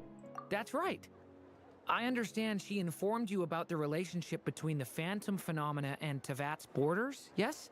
She wants me to help her with some more experiments on that. See Arlecchino with cat ears? I think she appears in a cutscene with the cat ears at some point. Oh, hell yeah. Like, come on, tell me that's real. She said that she'll Tell me this is canon. Device with more information. Ah, I see. Following instructions and making observations. Pretty common research method. Takes me right back to Albedo's lab. Wait, then who exactly are you meeting? Someone you know. Albedo's met him too. But I don't think Miss Lauma or the Grand Master have been introduced. Introductions are overrated. Hey! Cases like this. What the hell? Moosh! What is he doing here? Like, we're fucking bringing everybody, like, from the cast back in. It's you! So, it's not like the academia has prohibitions against going abroad. Also, I applied for leave. Damn, does your mom know that you're out here, Moosh? Or is Nahida back home just absolutely losing her shit? I've been writing to Hat Guy since obtaining a human form. I've already brought him up to speed on everything that's been going on. Are you still calling him Hat Guy? Aren't you guys besties? Come on, man. You could at least give him, like, something. Hat Guy? Turns out, I actually have heard that name before. Oh? Then why did you react the same way I did? I only knew the name, not the fella. But since we're all here, let's do some introductions for what it's worth. I'm Varka, Grand Master of the Knights of Favonius. I do still need to build Moosh, though. Lauma, Moon Chanter of the Frost Moon Scions. And I'm a Driosh from the Vahumana Darshan of the Sumero Academia. Hat Guy. Good to see you again, Mr. Guy. I believe we last saw each other on the boat right here. I can't believe they're really rolling with this. So they came to Nodcry together. Mind you, the only reason I came here is because there's someone I want to look into. Who's that? The Doctor, also known as Dottore, second of the Fatui Harbingers. Oh, we hate the Doctor in this household. Just as I thought. From the tone of your voice, it sounds like there's bad blood between you. I was reviewing our archives and noticed that a lot of information about him was missing. Left a bad taste in my mouth. That's all there is to it. You know what? It's been so long, I completely forgot that he used to be a Fatui Harbinger. Holy shit. So, oh my god, I really want to see him and Arlecchino and Sandrone meet up. I especially feel like him and Sandrone would have some fun interactions.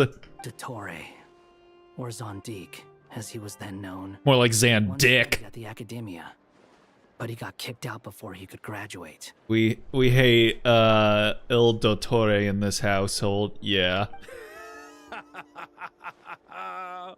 So the Harbinger's #2 man is a college dropout? How embarrassing for them. Last we heard, he was planning something. We actually heard that a few times before, even coming to Notcry. But we haven't seen a trace of him since we got here. Also, Columbina was a Harbinger too, so goddamn, how many Harbinger friends do we have now? We've got Moosh, we got Columbina, we got Arlecchino, we got Sandroni, we got Child, like, and then we've got, like, you know, technically the captain, even though he's, you know, he's been Persona 3 protagonist right now. So I feel like there's more Harbingers that we're friends with than we're not anymore. It's kind of crazy. Dottore is on everyone's hit list. Yeah. He only appears when something interests him. For all we know, he might have left already. But the fact he did something here at all is worth noting. It'll fill a couple extra lines in his file. Why does it sound less like a file you're writing and more like a criminal record? Anyway, we were just about to meet 2 of the other Harbingers. Want to come along? You might learn a thing or two about him there. Sure. Oh, let's go. They're Harbingers. Well, they're old acquaintances of ours, so, you know, when you talk to them, try to be... I got it. Well, I mean, they were co-workers of his before they were, you know, acquaintances of ours, so I mean, you know. The Frost Moon Scion's relations with the Fatui remain tense. Forgive me if I do not attend. In that case, we'll continue assisting Miss Alice with her experiments. Good stuff. Everyone's having a fruitful time. All right, we better get going. I'll lead the way.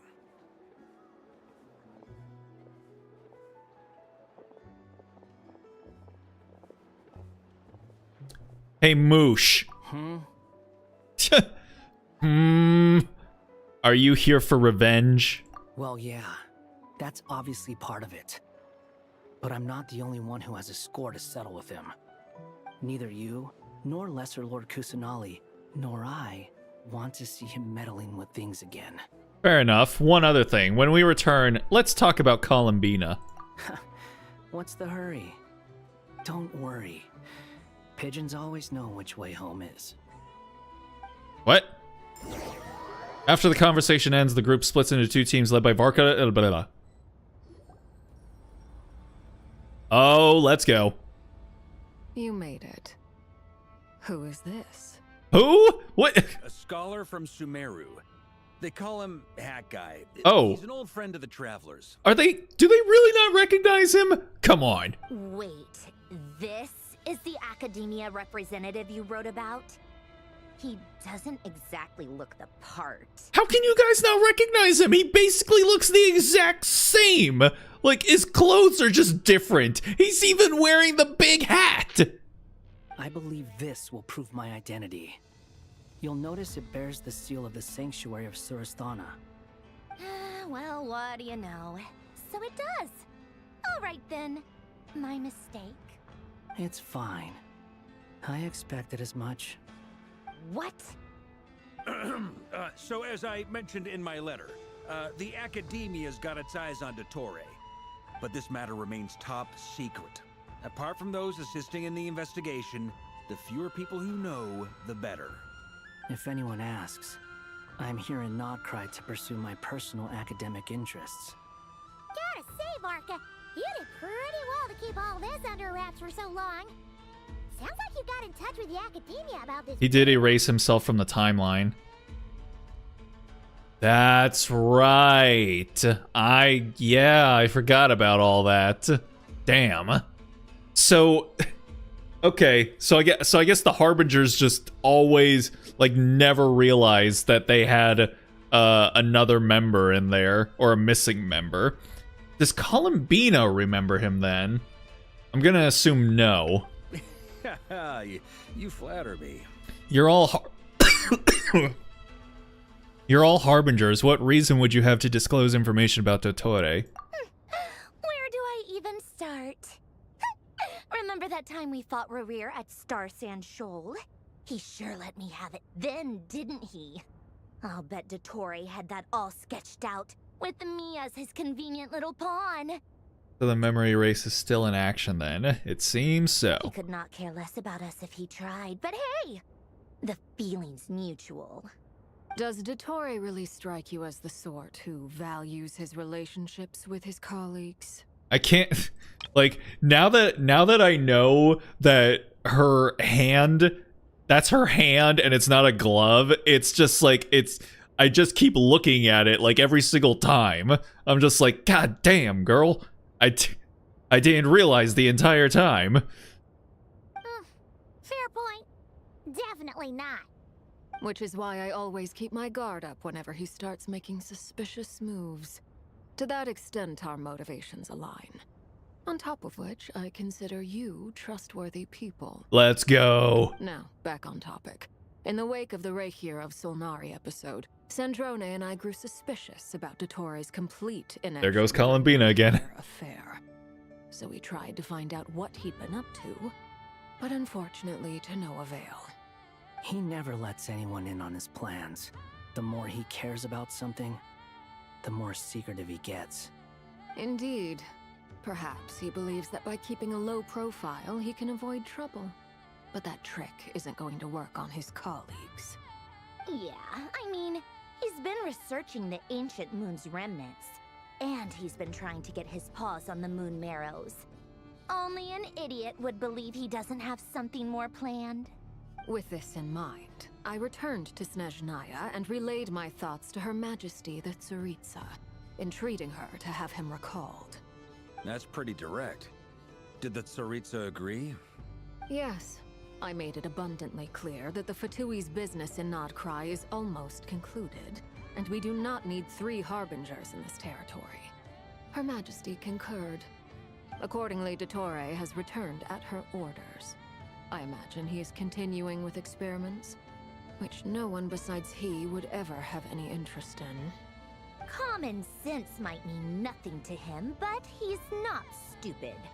He knows that no good can come from opposing the Tsaritsa.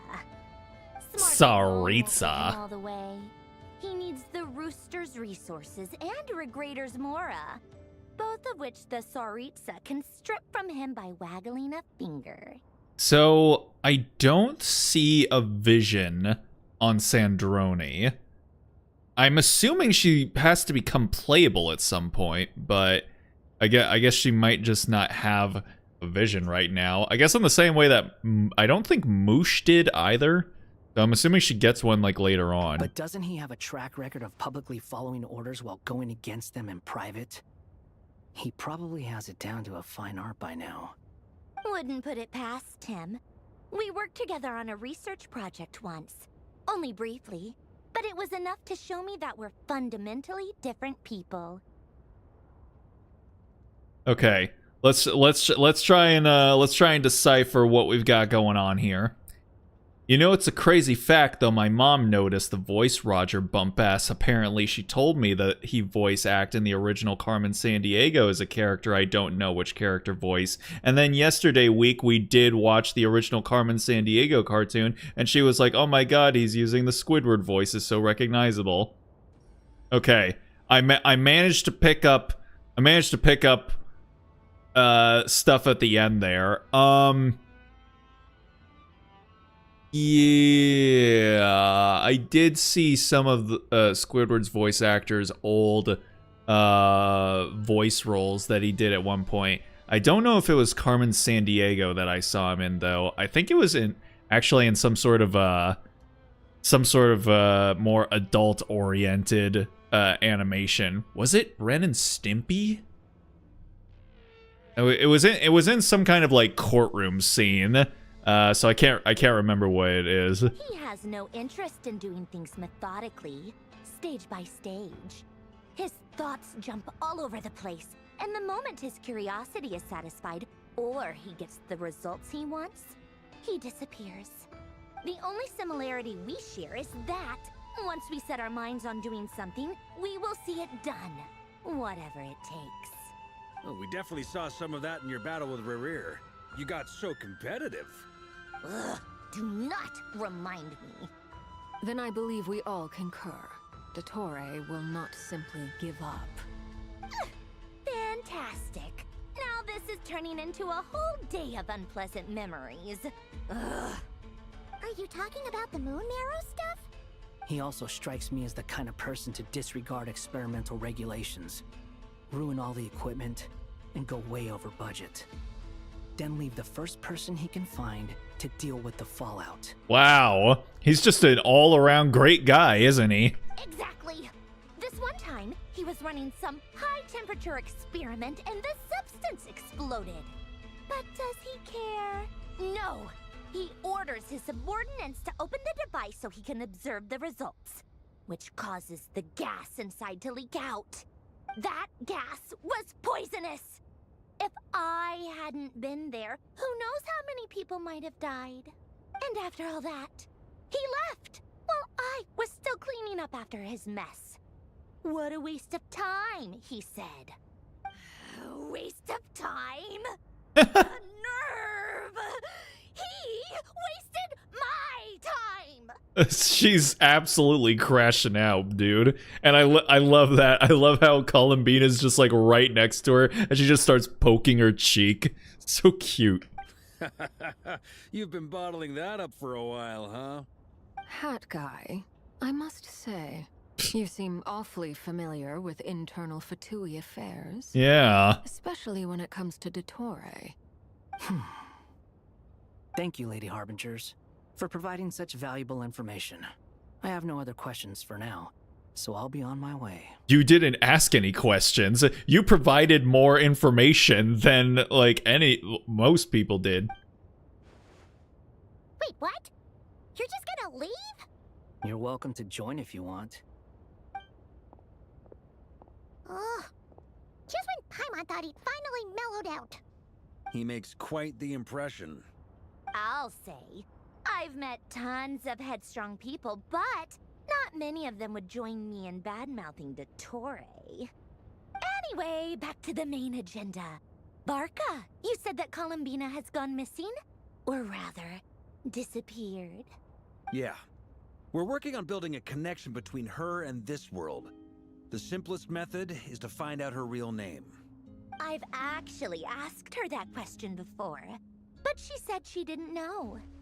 Considering our relationship, I doubt she was lying to me. Oh, she could have just given you a pseudonym. What did you do while she was with the Fatui?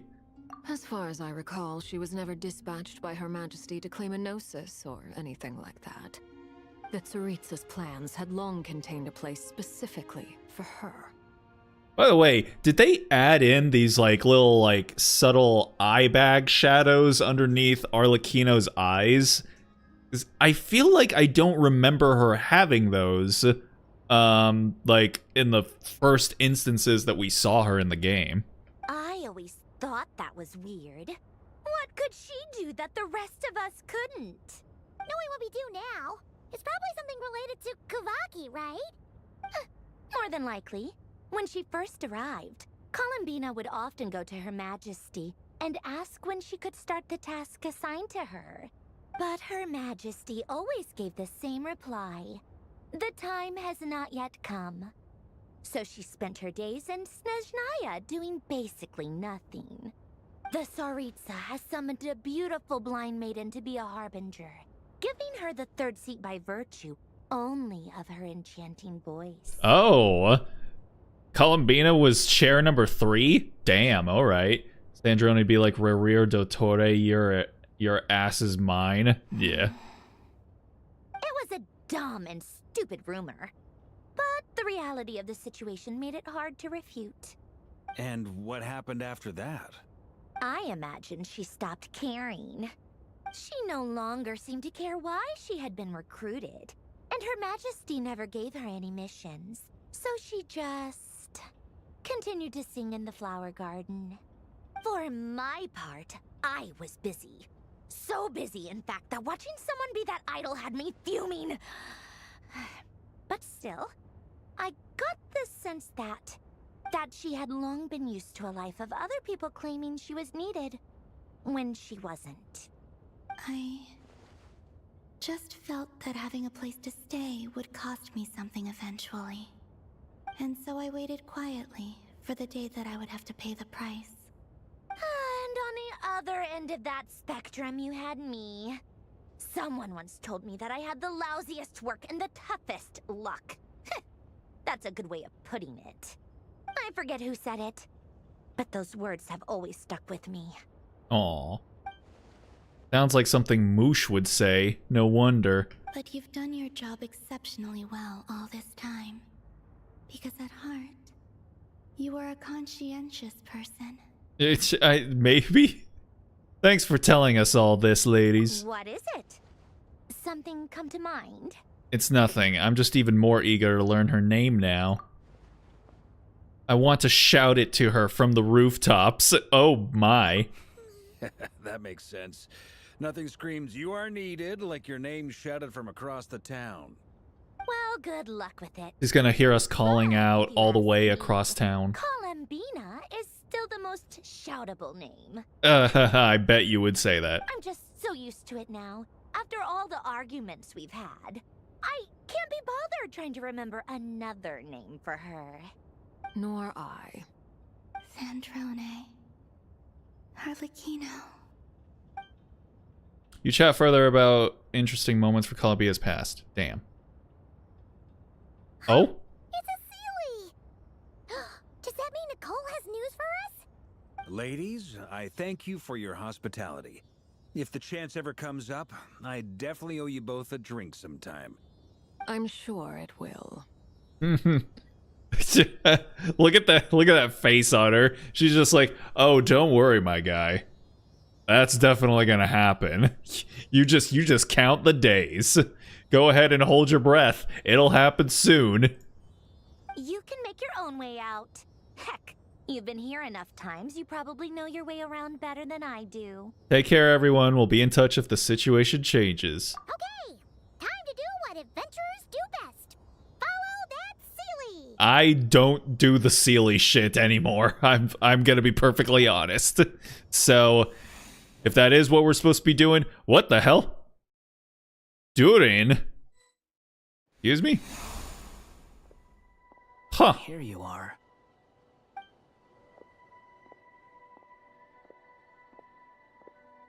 Oh, hat guy. How come you're back so soon? Did things go all right with the Fatui? Fine. Dotori's been summoned home by the Tsaritsa. Couldn't get much more than that. How about you? Any progress with the investigation? Unfortunately not. We've tried everything. Different phantoms, different locations, different points in history. But the results were the same each time. Abyssal monsters roaming the land. People crying out in despair, with no hope of being rescued. Damn. It sounds like you guys have been having fun. Every time I see it, I can't help but think, is this what it was like in Mondstadt when Dragonspine Durin attacked? Whoa. Look at that, like, dark Sealy. And if I fail in the task I've been given, will I create yet another tragedy? That's just meaningless speculation. When we encountered similar phenomena previously, I tried to interfere with those illusions, using sounds and lights to guide them. However, we could not change their fates. At most, we were able to extend their existences. The events of the past are like fate that has been written into Irminsul. There isn't a living thing in Teyvat that can escape its past. But Miss Alice instructed us to try to find ways to change the outcome that these phantoms face. It's an impossible task. Can't you just refuse? Refuse Alice? No, sorry. That's not an option. Since she asked us to do this, I feel like it can't truly be impossible. Or if it is, well, mages can make the impossible possible. I could not have been born as Durin otherwise. But you also said that your past 39 attempts were fruitless. That's true. But you're still going. Yes. After this many futile attempts, surely you realize that you're not doing this because you still believe what some mage told you. It's because you want her hypothesis to come true. It's something you wish for deep inside. So, think for yourself about what you want to do. As long as you don't believe it's futile, it isn't. Wow, Moosh. Listen to him giving people encouragement. Damn. He has mellowed out, hasn't he? Yeah. Previous experience indicates that we cannot touch the phantoms, which limits the effectiveness of our interventions. If we want to clear this hurdle, we need to break this rule somehow. Same thought here. Following the same rules means repeating the same failures. Reducing ourselves to mere playthings of fate. So you mean we need to figure out a way to make contact with them despite knowing that we can't? Yes, and I suspect that's something only you are capable of. Oh? Everything in Teyvat is logged in Irminsul, but the withering that once occurred in Sumeru was a sign that the Great World Tree was being corrupted. This corruption allowed things that should not have existed in Teyvat to appear. This is tantamount to rewriting reality to an extent. You're saying abyssal power might be able to affect those phantoms? No one's ever tried it before. If you're gonna try it, it'll take courage. And you have to be confident that you can control it. Is anyone there? Has anyone seen my daughter? She's missing. I have to find her. What the hell? Look at these clowns. Look at these clowns in their party hats. I hear someone inside. Spargana? Are you in there? Uh-oh. If I can use my abyssal powers to warn him that there is danger here, maybe it'll change his decision. Maybe he'll stay away. Yes. The important thing is not the nature of the power, but rather how you use it. To intimidate and obstruct. Sounds about right for the Abyss. Let me try. I should be able to influence that thing. Have you seen a little girl? Oh boy. Make use of the stone pillars to aid Raz Mossbees. Just run!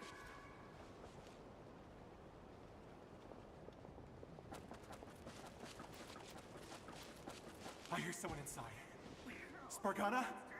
Are you in there? Durin can use the power of the Abyss to affect the world in which the Phantom is located. For example, using it on a stone pillar will create a barrier with the intimidate or obstruct attributes, which in turn will affect the choices and actions of the human Phantom. Boom. What is this? Looks dangerous. I should get out of here. Hey, look at that. Let's go.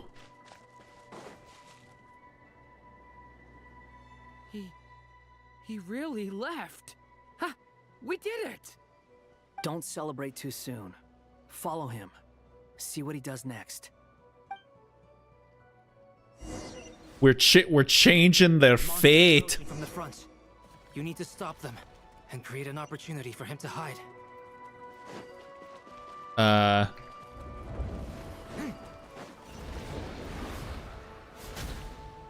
What the hell? The Phantom has met its end and returned to its place of origin. God damn it. But I threw them up. Monsters approaching from the front. You need to stop them and create an opportunity for him to hide.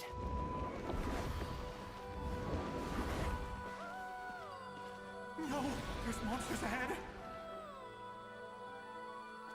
Here we go. Oh.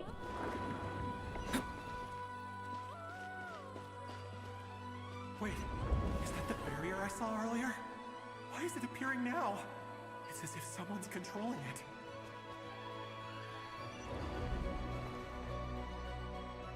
Yep, ain't nothing here for you, buddy. Keep it moving.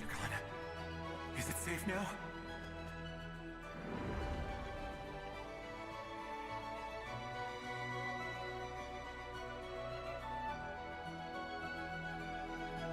The barrier's gone too. How odd. We're changing their fate. I guess I'll keep going. Quickly, let's keep up.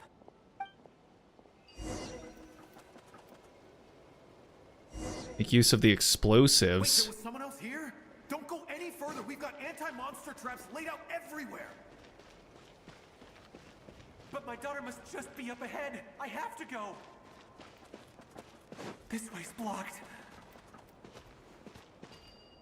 Oh, okay.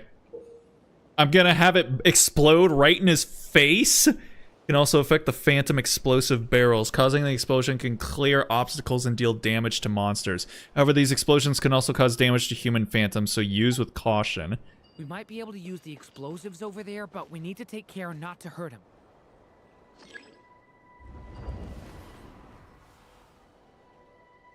I'll use the barrier to keep him at a safe distance. This barrier There we go. seems to be helping me somehow. Hell yeah, it is, brother. Let's keep it moving. Hey, wake up! Is that his daughter? Oh, good. Gotta keep moving ahead. Oh, guess not.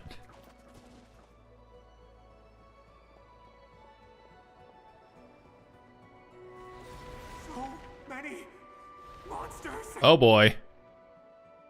Gonna have to. There's still a chance. Gonna have to explode him. Use the traps.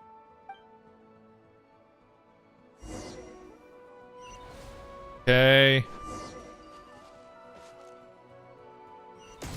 Aha. Yes, sir.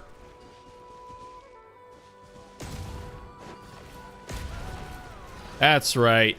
You guys suck.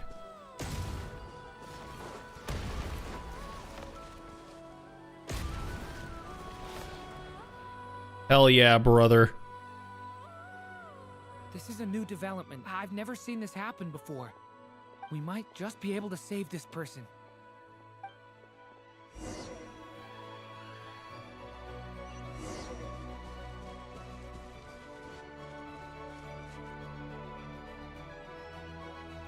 Is he helping others too? Let's go, buddy. Have you seen my daughter? Spargana's her name.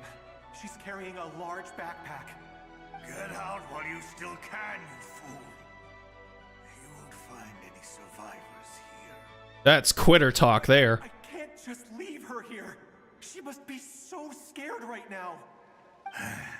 Sorry. Wish I could help, but I haven't seen her. You'll just have to keep looking. Okay, thank you. Why are you talking like a villain? If I do find her, I'll get her to shelter and come back for you. Don't bother. I've got nowhere left to go. Oh boy. What's that noise? Monster! No, if he goes inside, he'll be walking into a trap. Let's try this once more. This time, we have to stop him. The rescue has reached a dead end. All that can be done is to wait for another chance. Dang. Why? How will I know where Spargana's gone like this? Keep it moving, buddy. I'll trust this strange barrier. It's gotten me this far after all. We gotta keep it up.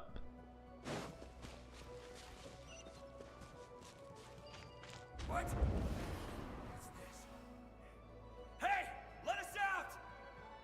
Spargana, are you there?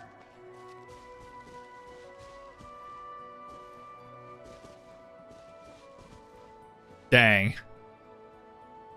That's rough, buddy.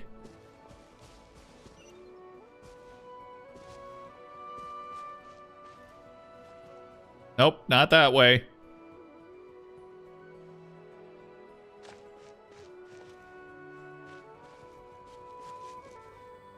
Yep, there we go.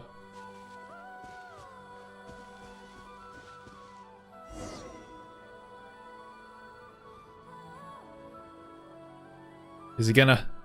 That looks like one of my daughter's books. He better find her after all this. Thank you. Thank you. Yes, it's one of hers for sure. That's her name on it right there. She left her backpack here.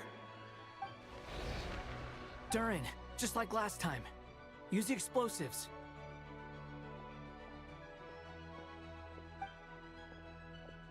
All right. Show your faces, you cowards.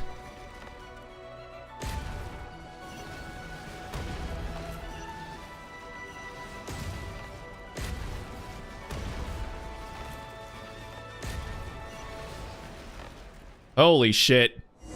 Jesus. It won't work. There's not enough left. If he makes it in, he'll die.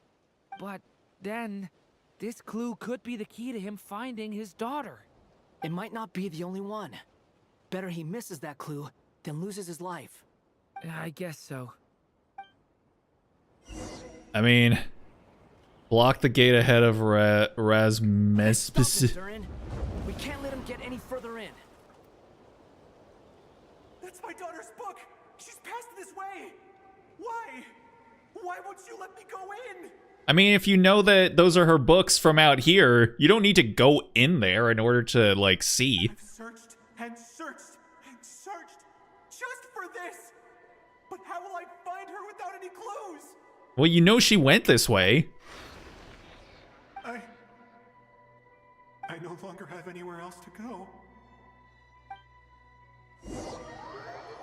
So he gives into despair? I'm sorry. I'm so sorry.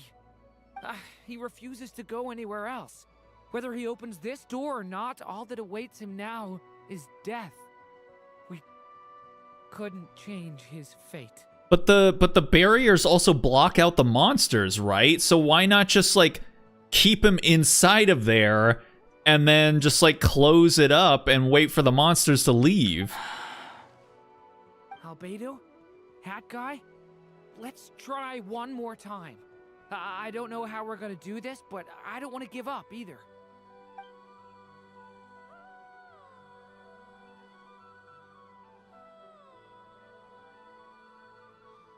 Why am I here?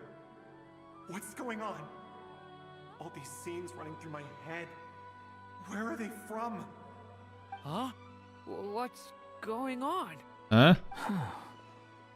His reactions have changed. How many times have I... What's happening to me? Our boy is having himself a rough day. Huh? Wait. Who are you? You can see us now? I feel like I always could, but that I only just realized you were there. I'm sorry, I don't know how to describe what I'm feeling. But you were the ones guiding me using that marked barrier, right? I haven't done anything yet, but those monsters, those deaths, they feel like memories. Like things I really did experience. I won't find my daughter. In fact, I'll ultimately die trying to find her. Isn't that right? Well, no, it isn't. Yes, it is. Dang. Even so, we're trying to find a way out of this. You've not seen my daughter either, have you? It seems she really isn't here. I'm sorry we couldn't help you.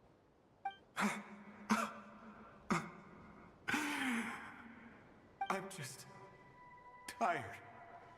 Maybe this is destiny. Maybe it doesn't matter how hard I search. How long do I have left? Experience says 15 to 20 minutes. 15 to 20. Thank you for all your help. Let's rest a while. You look exhausted too. Now's not the time for you to start pitying us. It's not pity. I'm just realizing that I've only got 10 or so minutes left. You know? Dang. That's rough. We really just sat down with him? Say you're from Mondstadt, yes? A place with windmills where people enjoy limitless freedom? Does Mondstadt exist in his time yet? You're from Sumeru, where they've built an academy into a giant tree? Yes. It seems you've never heard of either place. Those names are unknown to me, I'm afraid, yes. Have you heard of Hyperborea? I have, but I heard that it was destroyed in the distant past. I see. That was where my ancestors once lived. What about Delphi Pytho? Was it later rebuilt? I've never heard that name. Then what about Sal Vindaknir? I have seen that name on stone tablets on Dragonspine. But I'm afraid the only things left of that place are its ruins. Oh. I see. Sure enough, there was no way to turn this around, huh? I'm sorry. I was the one who asked to chat, but it seems like we're too many ages apart. There's barely any common ground to start from. It's all right. We did hear something new, at least. From how you speak of your lives, things must be going all right for you, I guess. They are. Mondstadt is a place of freedom and happiness. There's a lot of good people in the church and the Knights of Favonius, and even outsiders find that it's an easy place to feel at home. We have festivals a few times a year. Everyone gets together to drink, sing, and be merry. Sumeru is a lot more uptight. Not really the kind of place where you can relax. It's a nation fraught with problems wherever you look. I mean, it wasn't that bad when we were there. But if all you want in life is to seek knowledge, I guess it's pretty much paradise. That's wonderful. In other words, after this all-devouring black tide passed, humanity did not merely avoid extinction, but rose to build prosperous civilizations anew. I mean, I can see you all right now. That must mean the future isn't a total mess, right? That's true. Well, time's almost up. Let's part ways, I think. Might be best if you don't waste too much time on me. The chances are slim, I know, but I'd like to spend these last few minutes looking for Spargana. If things work out, I'd love to tell her about what I've heard. And then we've got Celestia just ominously floating in the background. May we meet again. Well, or not, most probably. In that case, may your wishes come true.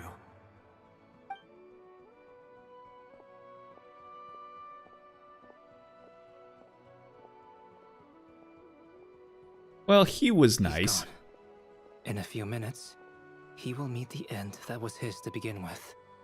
The ending of this tale did not change, but I believe that we've just made the most progress we have yet. May your wishes come true.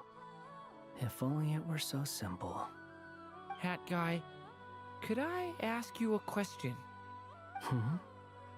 You've never talked about your past. It seems complicated, and it weighs heavily on you, too. Black Tide mention HSR, let's go. Would you Say what? tell me about it? I mean, sometimes it's better to get things out in the open. Take that guy we try to help, for instance. At least he said goodbye with a smile, right? What's Black Tide and HSR? What is that? I know about Albedo's past. Our experiences are very similar, and he created me. As for you, you're my first friend, and you've witnessed every step I've taken. But by comparison, I know nothing about you. Either way, I mean, we're still best friends. But if I knew more about you, I might understand your thoughts a bit better. Oh, Durin's a cutie. I've told you about myself. I'm a student at the academia. And what did you do before that? Prepared for the entrance exam? All right. If you really don't want to talk about it, I won't press you any further. Come on, man. That's your boy. That's your homie. That's your man. You can't just leave him in the dark like that. What would your mother think? I was a puppet built from the branches of a white tree, using technology left behind by the Conrian schools of mechanical engineering. Oh, he's just gonna go into it. Black Tide was a main theme in Honkai Star Rail 3X major version. Oh, interesting. Black Tide mentioned Honkai Star Rail. Let's go. Oh, what the guy said? Interesting. Is that what he was potentially referring to? Are they beginning to tie together the Hoyoverse into one? A white tree? You mean an Irminsul tree? Yes. A branch of Irminsul that was once connected to the main tree. So you had a human creator too? Not necessarily human. Yeah. But my creator abandoned me after deciding that I was a failure. After that,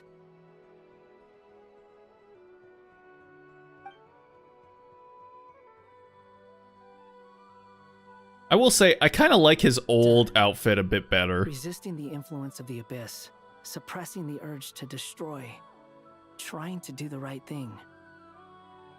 None of these things are easy. But no matter how hard they are, trying to rewrite past wrongs is far harder. I can hope they will bridge the shit together. You asked me if you would create a new tragedy if you failed. I told you there was no point speculating about that. I do like this BGM that they've had going throughout this entire fiasco. But the real answer is, yes, you absolutely will. That guy. But at least you've got people here to help steer you away from the wrong path. So, just keep aiming towards the light. I will. I promise. All right, break time's over.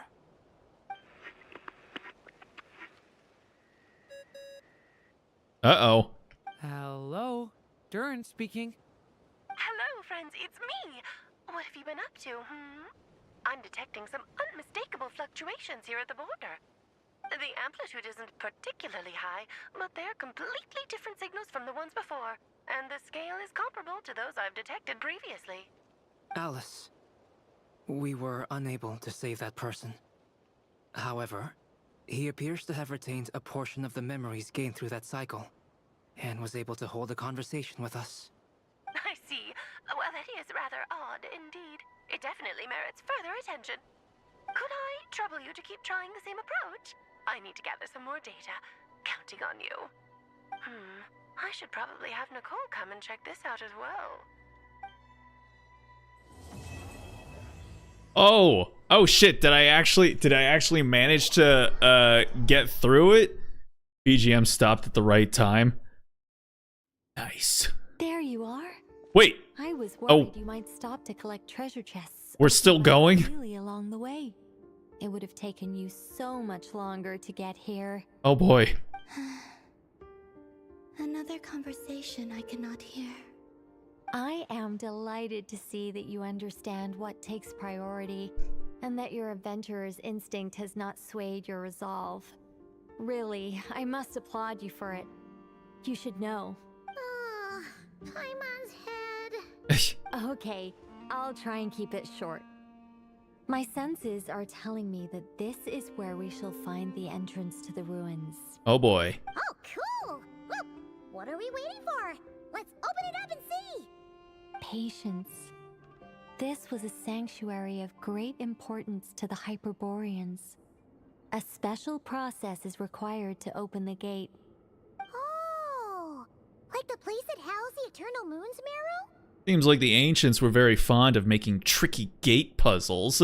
Almost like they expected people were going to be playing this like a video game at some point. Okay, so what's the plan? Need us to do anything? And just the short version, if you can. Oh. Alright then. I was planning to start with some background on the invention of these techniques. Are you sure you don't want to hear it? It's quite informative.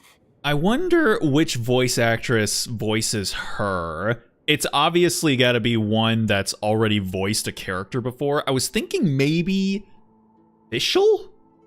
But I'm not entirely sure. Remember what you were saying about priorities? Fine. Simply put, we need 3 human representatives to successfully undergo a process of Kuvaki resonance. Uh-huh. Think of it as a test from the 3 moon goddesses to see if the entrants are qualified, with the most recognizable qualification being Kuvaki. Okay. I've had to go to the bathroom for about like 20 minutes now, and the game is still yapping away. So I'm gonna go ahead, do that real quick, and then we'll see where the game is finally going to allow us to either like jump out, or if we're gonna have to just take this all the way to the danger zone. So yeah. So just give me 1 second. I'll be right back. Oh boy.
Alrighty.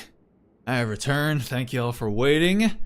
Genshin and yapping, who would have thunk? Yeah. And this always seems to happen. Like, literally, for the past, like, couple of Genshin streams, I feel like, the point where I would normally go ahead and end the game decides, like, it's got, like, another 40 to 60 minutes of shit that it wants me to see.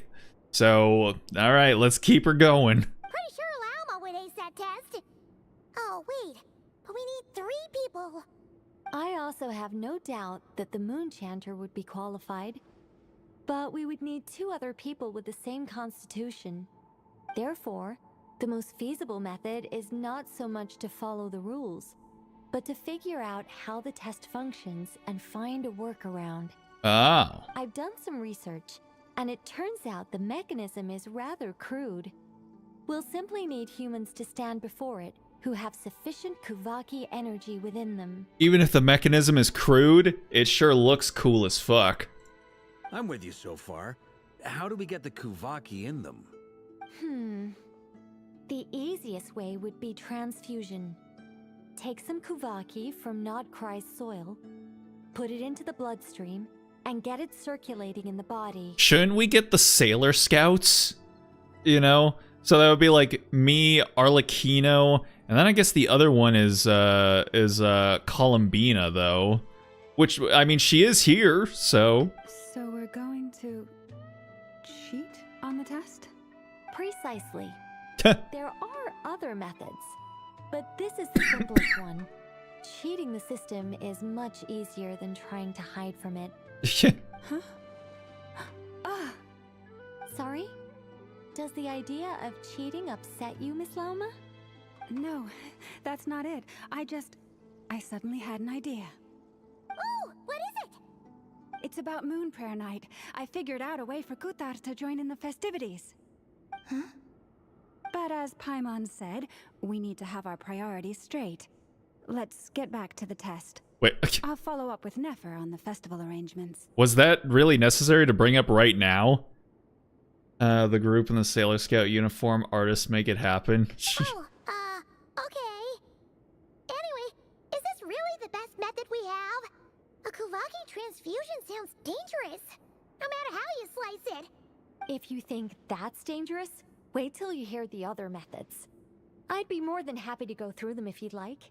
There are several. No need, we're good. Let's go with this one. God damn.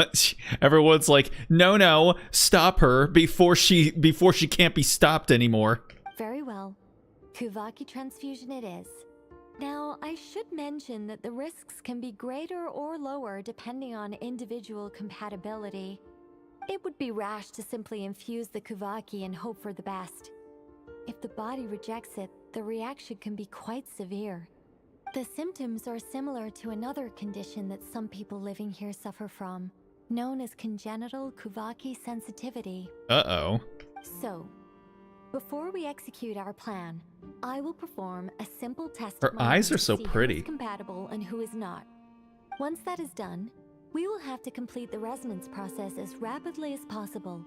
The participants must remain stationary while the Kuvaki. No, Tanjan yapping for 45 minutes. Eat or Yeah. drink anything. God, she's making this sound like it's going to be a medical procedure. Must remain stationary while the Kuvaki circulates and bonds with them, and they mustn't eat or drink. What? No eating or drinking? That's some hardcore fasting. They'll all be monks by the time they're through. How long will they have to keep that up? 3 days. Damn. Oh, that's so long! And we still need to find 2 more people who are not just compatible, but also willing to volunteer. Fasting? What are they talking about? I'm willing to volunteer. Really? Don't you want to think this through? No, I'm the protagonist. I have to be involved. Haha, count me in too. 3 days without food? I can handle that. But isn't this just the way for us to test whether or not you guys are even compatible? We don't even know. Miss Nicole has made it clear that this is the easiest way. The way I see it, there's nothing else to discuss. It's time to step up. Compared to having Columbina disappear completely, fasting for a few days is nothing. Yeah, you're right. In that case, Paimon volunteers to be captain of logistics. She'll keep the fires lit and grab some spare clothes to keep you comfortable. Good work, Paimon. Then we'll start with you first, Traveler. Please step forward.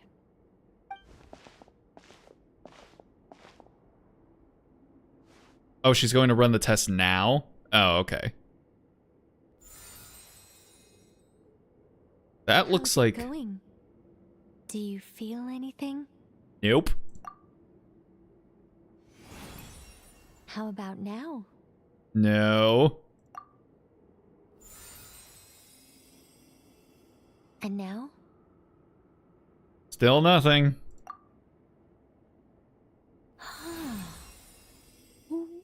What about now? Damn, she really putting the squeeze on me. Nothing at all. You guys, it's not a competition, you know. All right, I'm officially impressed. Even as a descender, you can withstand far more than I imagined. Yeah, I may not look it, but I am very durable.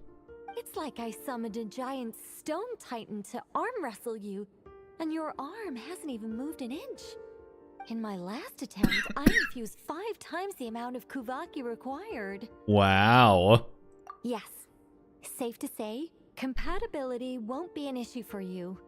You're eligible to join. Let's go. You're next, Mr. Varka.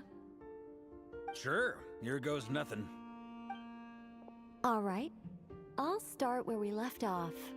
5 times the required Kuvaki dose. What? Why don't you start at the lowest level first? Whoa, whoa, whoa. Hey, wait a minute. Jeez. How's it going? Ooh, no, not great. I kind of want to puke. Feels like I've been drinking too much. A few bottles of wine, then a big stein of Dark Horse, with some hard liquor from Liyue mixed in. She looks so proud. She's like, yep, I still got it. You think this is funny? I just lost to a young lady in an arm wrestling contest. I'm never gonna live that down. Glass eye looking. My Yeah. apologies. I'll lower the concentration and try again. Oh. How's it going now? I'm not as dizzy as last time, but I can still feel it pulsing around. In that case, you wouldn't be an ideal choice, Mr. Varka. Let's try someone else. Okay. Let's go ask some of our other friends then. What about Paimon?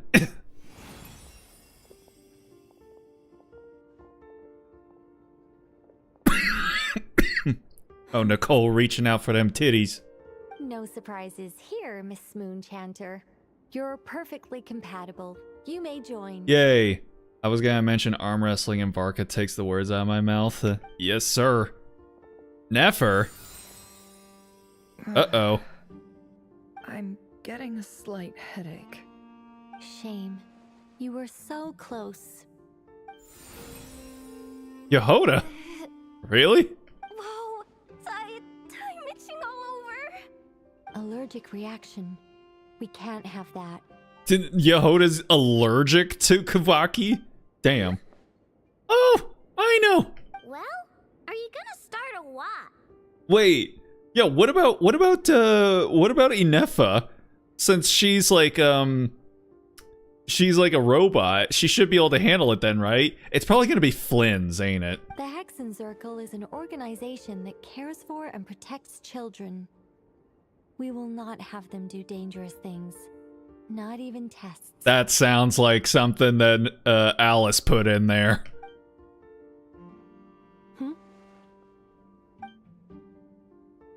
Is something the matter? I mean, Inefa is a dragon, so like it should be fine, right? The candidates have to be human. Well, oh. I guess that rules me out too. Oh, never mind. Huh. Everyone except the Moonchanter got beaten. Guess I don't need to feel so bad after all. I mean, looks like this isn't gonna be as easy as we thought. Perhaps I could ask for volunteers among the Frost Moon Scions. I'll see about talking to some trusted Lightkeeper colleagues. Itlua springs to mind. In fact, I think we had some former Frost Moon Scions join our ranks recently. Oh, word. Can you give me the scientific explanation for how the test works, I can probably make some kind of test bot. Then we can just zip through Nasha Town, going up to people and pressing a button to check their status. Wouldn't that be way easier? No. Wow. No elaboration for Are you gonna start or what? Come get your sassy child. Speaking of robot, have you seen the cute robot VTuber idol in Zenless? She's really curvaceous and my favorite type of robot cal design. Zenless. Wait. Robot VTuber idol in Oh, I think I have seen her. Isn't she an already existing character, but now she's got like a robot like form or something like that? Yeah, I have seen her. She do be looking pretty thick. How about I contact the Knights of Favonia's garrison in the Wave Chaser plane? Shame that Lohan's already left. And that guy's even tougher than I am. Strange. The moon goddess is clearly revered by many people. So why is she on the brink of disappearing? She mentioned that the world has rejected her from the very beginning. And when we fought the Reikir of Salnari, it seemed like she exhausted her power for our sake. Also, Paimon's not sure revered is the right word for how people feel about her. Gratitude, certainly. For my part, anyway. It's basic reciprocity. She helped us, so she deserves our help in return. Yeah. Even though she looked like she didn't care, she still saved a ton of people. I enjoy that robot including thickness. me. Yeah. A review of the relevant data leads me to conclude that Miss Columbina is a good person. Oh man, she getting all this glaze while she's just standing over there. You bet. They really think so? I'm super surprised that Columbina isn't her actual name, though. I think it really suits her. It's light and graceful and... yeah, just a really pretty name. I know, right? It is, isn't it? Unfortunately, that's not our decision to make. Columbina. That was the code name the Fatui gave me. But it also came up in the song I heard when I was born. But... is that really all there is to it? What do I truly think of my own name? Yeah, I mean it all comes down to whether or not she accepts the name or not, right? Is there anyone left who will still call me by that name? She told me to pick whichever name took my fancy. Why did I pick Columbina? Maybe because I felt that she never wanted to become Kutar and be worshipped as a god. Moon Prayer Night is getting closer by the day. We're running out of time. We need to look for other candidates. There she is, the other Sailor Scout. Then allow me to try. Huh? What are you doing here? You contacted your friends via the Adventurers Guild. Sandrone has been keeping an eye out for something like that, so she informed me. Oh, so does that mean you think of us as your friend? Since I have the ability to accommodate a moon marrow, I should prove to be a suitable candidate. Oh, Perry, she loves us. Arlecchino. When can we begin? I see. We can begin right away.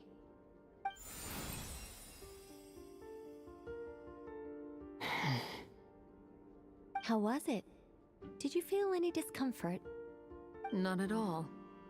Then it seems we shan't need to look for additional candidates after all. Let's go. Great! Cool. Alright, like Paimon said, the rest of us can take turns making sure the three of them stay warm and comfy. Then, my job is to take care of the caretakers. I will ensure everyone receives food and accommodation. Let's do this. No time to waste. Everyone get your tent set up. Get the grills going. We're in for the long haul. Except keep the food away from us, please. I'm ready as well.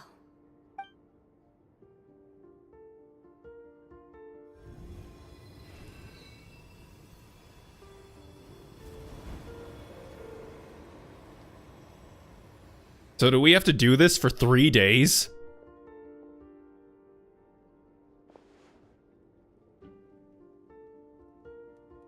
We really... Like, we can't lay down and do it at the very least? Columbine sleeping with Paimon. That's so cute. Strap in, lads. We're in for the long haul.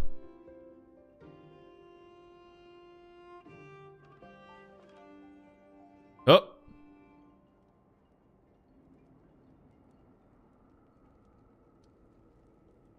Aw, Paimon.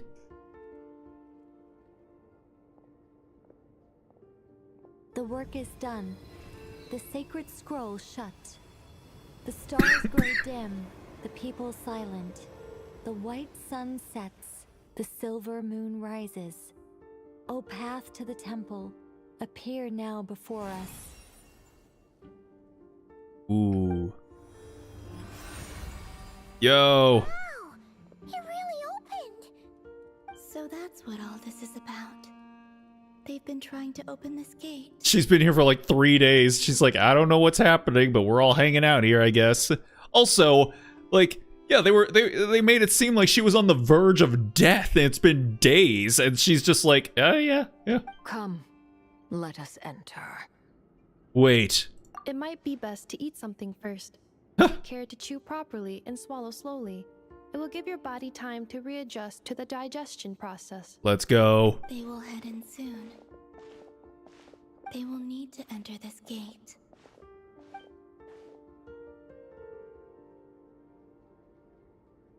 Huh? I cannot pass through. Is it because I have no physical body? That's a really nice shot there too. Look at that. That's a fucking money shot right there. There's been so many really well blocked shots in this this whole storyline here. It has been 3 days. My strength is all but completely faded. Can I really hold on until Moon Prayer Night?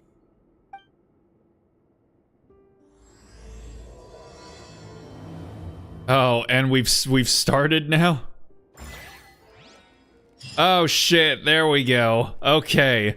I was actually allowed to get myself out of here. Oh boy. Okay, hold on a second. Am I allowed to leave? Or are they gonna do this thing where it's like, oh yeah, no, like, if you leave, then, like, you're gonna have to, like, start over again. It looks like I can leave. So, okay. Well, hold on. How do you even, like...